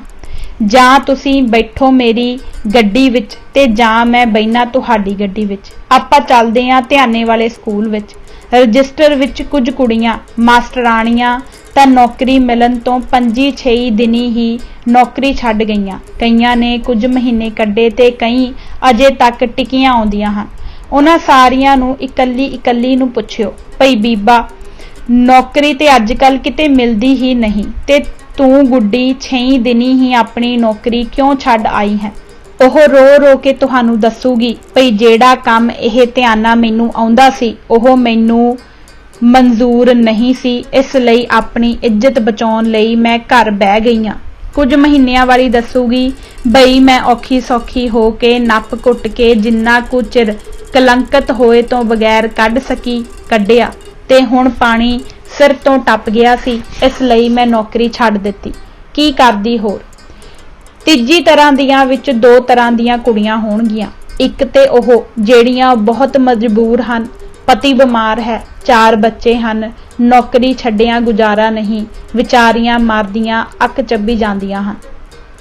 ਦੂਸਰੀਆਂ ਉਹ ਜਿਹੜੀਆਂ ਗਸ਼ਤੀਆਂ ਬਣ ਕੇ ਉਹਦੇ ਨਾਲ ਰਲ ਚੁੱਕੀਆਂ ਹਨ, ਸਗੋਂ ਉਹਦੇ ਇਸ਼ਾਰੇ ਤੇ ਚੱਲ ਕੇ ਹੋਰ ਵੀ ਕਈਆਂ ਨੂੰ ਖਰਾਬ ਕਰਦੀਆਂ ਹਨ। ਮੈਨੂੰ ਇੱਕ ਹੋਰ ਗੱਲ ਯਾਦ ਆਈ। ਮੈਂ ਕਿਹਾ, तुसां अज तक कोई ऐसा स्कूल वेख्या है ਜਿਹੜਾ ਹੋਵੇ ਤਾਂ ਮੁੰਡਿਆਂ ਦਾ ਪਰ ਮਾਸਟਰ ਉੱਥੇ ਇੱਕ ਵੀ ਨਾ ਹੋਵੇ ਤੇ ਪੀਟੀ ਮਾਸਟਰ ਵੀ ਇੱਕ ਮਾਸਟਰਾਣੀ ਹੀ ਹੋਵੇ। ਆਪਣੀ ਤਰ੍ਹਾਂ ਦਾ ਇਹ ਪਹਿਲਾ ਸਕੂਲ ਸੀ ਜਿਸ ਵਿੱਚ ਸਾਰੀਆਂ ਮਾਸਟਰਾਣੀਆਂ ਸਨ ਤੇ ਮਾਸਟਰ ਉੱਥੇ ਇੱਕ ਵੀ ਨਹੀਂ ਸੀ। ਕੁੜੀਆਂ ਦੇ ਸਕੂਲ ਵਿੱਚ ਵੀ ਇੱਕ ਅੱਧਾ ਸਾਇੰਸ ਜਾਂ ਹਿਸਾਬ ਆਦਿ ਦਾ ਮਾਸਟਰ ਹੁੰਦਾ ਹੀ ਹੈ, ਪਰ ਇੱਥੇ ਜਾਂ ਤਾਂ ਮਾਸਟਰਾਣੀਆਂ ਸਨ ਤੇ ਜਾਂ ਇਹ ਸਾਧ ਸੀ। ਮੇਰੀਆਂ ਗੱਲਾਂ ਨੂੰ ਸੁਣ ਕੇ ਐਸਐਸਪੀ ਨੇ ਕਿਹਾ, ਬੇਦੀ ਸਾਹਿਬ, ਕੌੜਾ ਸਾਹਿਬ ਤਾਂ ਬੜੀਆਂ ਅਜੀਬ ਗੱਲਾਂ ਦੱਸ ਰਹੇ ਨੇ ਜਿਹੜੀਆਂ ਸਾਨੂੰ ਪਤਾ ਹੀ ਨਹੀਂ ਸੀ। ਬੇਦੀ ਸਾਹਿਬ ਤਾਂ ਚੁੱਪ ਰਹੇ। ਮੈਂ ਕਿਹਾ, ਜੀ ਉਹਦਾ ਇੱਕ ਭਰਾ ਵੀ ਪੁਲਿਸ ਵਿੱਚ ਥਾਣੇਦਾਰ ਹੈ। ਉੱਥੋਂ ਦੀ ਲੋਕਲ ਪੁਲਿਸ ਤਾਂ ਉਹਦੀ ਹਰ ਤਰ੍ਹਾਂ ਨਾਲ ਭਾਈਵਾਲ ਹੈ। ਜੇ ਭਾਈਵਾਲ ਨਾ ਹੁੰਦੀ ਤਾਂ ਜਦੋਂ ਫਿਰੌਤੀ ਦਾ ਐਡਾ ਰੌਲਾ ਪਿਆ ਸੀ ਤੇ ਕਈ ਪਿੰਡਾਂ ਦੀਆਂ ਪੰਚਾਇਤਾਂ ਤੇ ਮੋਹਤਬਰ ਬਾਬਾ ਉੱਤਮ ਸਿੰਘ ਕੋਲ ਵੀ ਗਏ ਸਨ ਤਾਂ ਕਰਤਾਰਪੁਰ ਦੀ ਪੁਲਿਸ ਨੂੰ ਪਤਾ ਕਿਉਂ ਨਾ ਲੱਗਾ। ਇਹ ਮੁੰਡੇ ਤਾਂ ਦੋਵੇਂ ਹੀਰੇ ਨਿਕਲੇ ਜਿਨ੍ਹਾਂ ਇਸ ਭੂਤਰੇ ਸਾਧ ਨੂੰ ਮਾਰ ਕੇ ਲੋਕਾਂ ਨੂੰ ਰਾਹਤ ਦਵਾਈ ਹੈ, ਨਹੀਂ ਤੇ ਪਤਾ ਨਹੀਂ ਕਿੰਨੀਆਂ ਕੁ ਸੀਤਾ ਵਿਚਾਰੀਆਂ ਨੂੰ ਇਹ ਰਾਵਣ ਖਰਾਬ ਕਰਦਾ। ਐਸਐਸਪੀ ਸਾਹਿਬ ਨੇ ਬੇਦੀ ਨੂੰ ਕਿਹਾ, ਦੇ ਦਿਓ ਇਹਨਾਂ ਨੂੰ ਲਾਸ਼ਾਂ। ਫਿਰ ਮੈਨੂੰ ਕਹਿਣ ਲੱਗੇ, ਜਲਸੇ ਜਲੂਸ ਨਾ ਕੱਢਿਓ, ਜਾਂਦੇ ਹੀ ਸੰਸਕਾਰ ਕਰ ਦਿਓ। ਮੈਂ ਕਿਹਾ, ਐਸਐਸਪੀ ਸਾਹਿਬ, ਅਸੀਂ ਐਡੇ ਚਵਲ ਨਹੀਂ ਜਿਹੜੇ ਮੁਰਦਿਆਂ ਦਾ ਜਲੂਸ ਕੱਢਦੇ ਫਿਰਾਂਗੇ। ਅਸਾਂ ਕਦੇ ਸ਼ਹੀਦਾਂ ਦੇ ਜਲੂਸ ਨਹੀਂ ਕੱਢੇ। ਇਹੋ ਜਿਹੇ ਵੇਲੇ ਅਕਾਲ ਪੁਰਖ ਦਾ ਭਾਣਾ ਮੰਨਦੇ ਹਾਂ। ਇਸ ਗੱਲ ਤੋਂ ਤੁਸੀਂ ਬੇਫਿਕਰ ਰਹੋ। ਸਗੋਂ ਮੈਂ ਤਾਂ ਤੁਹਾਨੂੰ ਇਹ ਵੀ ਕਹਾਂਗਾ ਕਿ ਚਲੋ ਜਿੰਦੇ ਜੀ ਤੇ ਪੁਲਿਸ ਇਹਨਾਂ ਸੂਰਮਿਆਂ ਨੂੰ ਸਨਮਾਨਿਤ ਨਹੀਂ ਕਰ ਸਕੀ, ਹੁਣ ਮਰਨ ਉਪਰੰਤ ਹੀ ਇਹਨਾਂ ਨੂੰ ਪੁਲਿਸ ਦੀ ਟੁਕੜੀ ਕੋਲੋਂ ਸਲਾਮੀ ਦਵਾ ਦਿਓ ਤਾਂ ਕਿ ਲੋਕਾਂ ਨੂੰ ਪਤਾ ਤੇ ਲੱਗੇ ਭਈ ਕਰਤਾਰਪੁਰ ਵਿੱਚ ਅੱਜ ਇੱਕ ਹੋਰ ਰਾਵਣ ਮਾਰਿਆ ਗਿਆ ਹੈ। ਗੱਲ ਕਰਕੇ ਮੈਂ ਖਲੋਤਾ ਰਿਹਾ ਤੇ ਐਸਐਸਪੀ ਸਾਹਿਬ ਸੋਚ ਵਿੱਚ ਡੁੱਬੇ ਰਹੇ। ਫਿਰ ਉਹਨਾਂ ਇੱਕਦਮ ਕਿਹਾ, ਬੇਦੀ ਸਾਹਿਬ, ਲੈ ਜਾਓ ਇਹਨਾਂ ਨੂੰ ਤੇ ਲਾਸ਼ਾਂ ਦੇ ਦਿਓ। ਫਿਰ ਥੋੜਾ ਜਿਹਾ ਮੁਸਕਰਾ ਕੇ ਬੋਲੇ, ਮੈਨੂੰ ਗੱਲਾਂ ਵਿੱਚ ਹੀ ਜਜ਼ਬਾਤੀ ਕਰ ਦੇਣ ਲੱਗੇ ਸੀ। ਮੈਂ ਕਿਹਾ, ਜੀ ਚਲੋ, ਗੋਲੀਆਂ ਦੇ ਪੈਸੇ ਅਸੀਂ ਦੇ ਦਿਆਂਗੇ ਅਕਾਲੀ ਦਲ ਵੱਲੋਂ। ਤੁਹਾਡੇ ਇਸ ਫੈਸਲੇ ਨਾਲ ਪੂਰਾ ਇਲਾਕਾ ਕਰਤਾਰਪੁਰ ਤੁਹਾਡੀ ਪ੍ਰਸ਼ੰਸਾ ਕਰੇਗਾ। ਇਹ ਗੱਲ ਉਹਨਾਂ ਦਿਨਾਂ ਵਿੱਚ ਪੁਲਿਸ ਦੇ ਮੰਨਣਯੋਗ ਹੋ ਹੀ ਨਹੀਂ ਸੀ ਸਕਦੀ ਤੇ ਨਾ ਹੀ ਹੋਈ। ਹਸਪਤਾਲ ਆ ਕੇ ਮੈਂ ਆਪਣੇ ਸਾਥੀਆਂ ਨੂੰ ਕਿਹਾ, ਕੋਈ ਗੱਡੀ ਮੰਗਵਾ ਕੇ ਇਹਨਾਂ ਹੀਰਿਆਂ ਦੇ ਸ਼ਰੀਰ ਇਹਨਾਂ ਦੇ ਪਿੰਡਾਂ ਵਿੱਚ ਪਹੁੰਚਾ ਦਿਓ। ਜਥੇਦਾਰ ਸਰੂਪ ਸਿੰਘ ਬਿਸਰਾਮਪੁਰ ਰੈੱਡ ਕਰਾਸ ਦੀ ਗੱਡੀ ਮੰਗਵਾਉਣ ਲੱਗੇ ਤਾਂ ਐਸਪੀ ਬੇਦੀ ਨੇ ਕਿਹਾ, ਸਾਡੀ ਗੱਡੀ ਹੀ ਲੈ ਜਾਓ ਜਿਹਦੇ ਵਿੱਚ ਇਹ ਲਾਸ਼ਾਂ ਪਈਆਂ ਹਨ। ਠੰਡ ਠੰਡੋਲਾ ਵੇਖ ਕੇ ਬਹੁਤ ਸਾਰੇ ਹੋਰ ਲੋਕ, ਖਾਸ ਕਰ ਸਿੱਖ ਵੀ ਗੱਡੀ ਕੋਲ ਆ ਚੁੱਕੇ ਸਨ। ਮੈਂ ਕਿਹਾ, ਬੇਦੀ ਸਾਹਿਬ, ਇਹ ਕੌਮ ਦੇ ਹੀਰੇ ਹਨ, ਕੌਮ ਦੀ ਅਣਖ ਲਈ ਤੇ ਨੇਕ ਕੰਮ ਲਈ ਸ਼ਹੀਦ ਹੋਏ ਹਨ। ਇਹਨਾਂ ਨੂੰ ਅਸੀਂ ਆਪਣੀਆਂ ਗੱਡੀਆਂ ਦਾ ਪ੍ਰਬੰਧ ਕਰਕੇ ਭੇਜਾਂਗੇ। ਅਸੀਂ ਘਿਓ ਦੇ 2 ਪੀਪੇ ਸੰਸਕਾਰ ਕਰਨ ਲਈ ਮੰਗਵਾਏ ਤੇ ਸਾਡੇ ਬੰਦੇ ਜਾ ਕੇ ਨਵੀਆਂ ਨਕੋਰ ਚਾਦਰਾਂ ਲਾਸ਼ਾਂ ਉੱਪਰ ਪਾਉਣ ਲਈ ਲਿਆਏ ਤੇ ਸੈੱਟ ਦੀਆਂ 2 ਸ਼ੀਸ਼ੀਆਂ ਲਿਆ ਕੇ ਉੱਪਰ ਛਿੜਕ ਕੇ ਲਾਸ਼ਾਂ ਉਹਨਾਂ ਦੇ ਪਿੰਡ ਭੇਜੀਆਂ ਗਈਆਂ, ਕਿਉਂਕਿ ਗਰਮੀਆਂ ਦੇ ਦਿਨ ਹੋਣ ਕਰਕੇ ਲਾਸ਼ਾਂ ਕੁਝ ਖਰਾਬ ਹੋ ਗਈਆਂ ਸਨ ਜਿੱਥੇ ਉਹਨਾਂ ਦੇ ਸੰਸਕਾਰ ਕੀਤੇ ਗਏ। ਇਸ ਸੰਤ ਦਾ ਇਖਲਾਕ ਵੀ ਪੜਨ ਵਾਲੇ ਧਿਆਨ ਵਿੱਚ ਰੱਖਣਾ। ਇਹ ਤਾਂ ਸਿਰਫ ਇੱਕ ਸੰਤ ਦੀ ਗੱਲ ਹੈ, ਪਰ 100 ਵਿੱਚੋਂ 90% ਸੰਤ ਇਸੇ ਤਰ੍ਹਾਂ ਦੇ ਹੀ ਹਨ।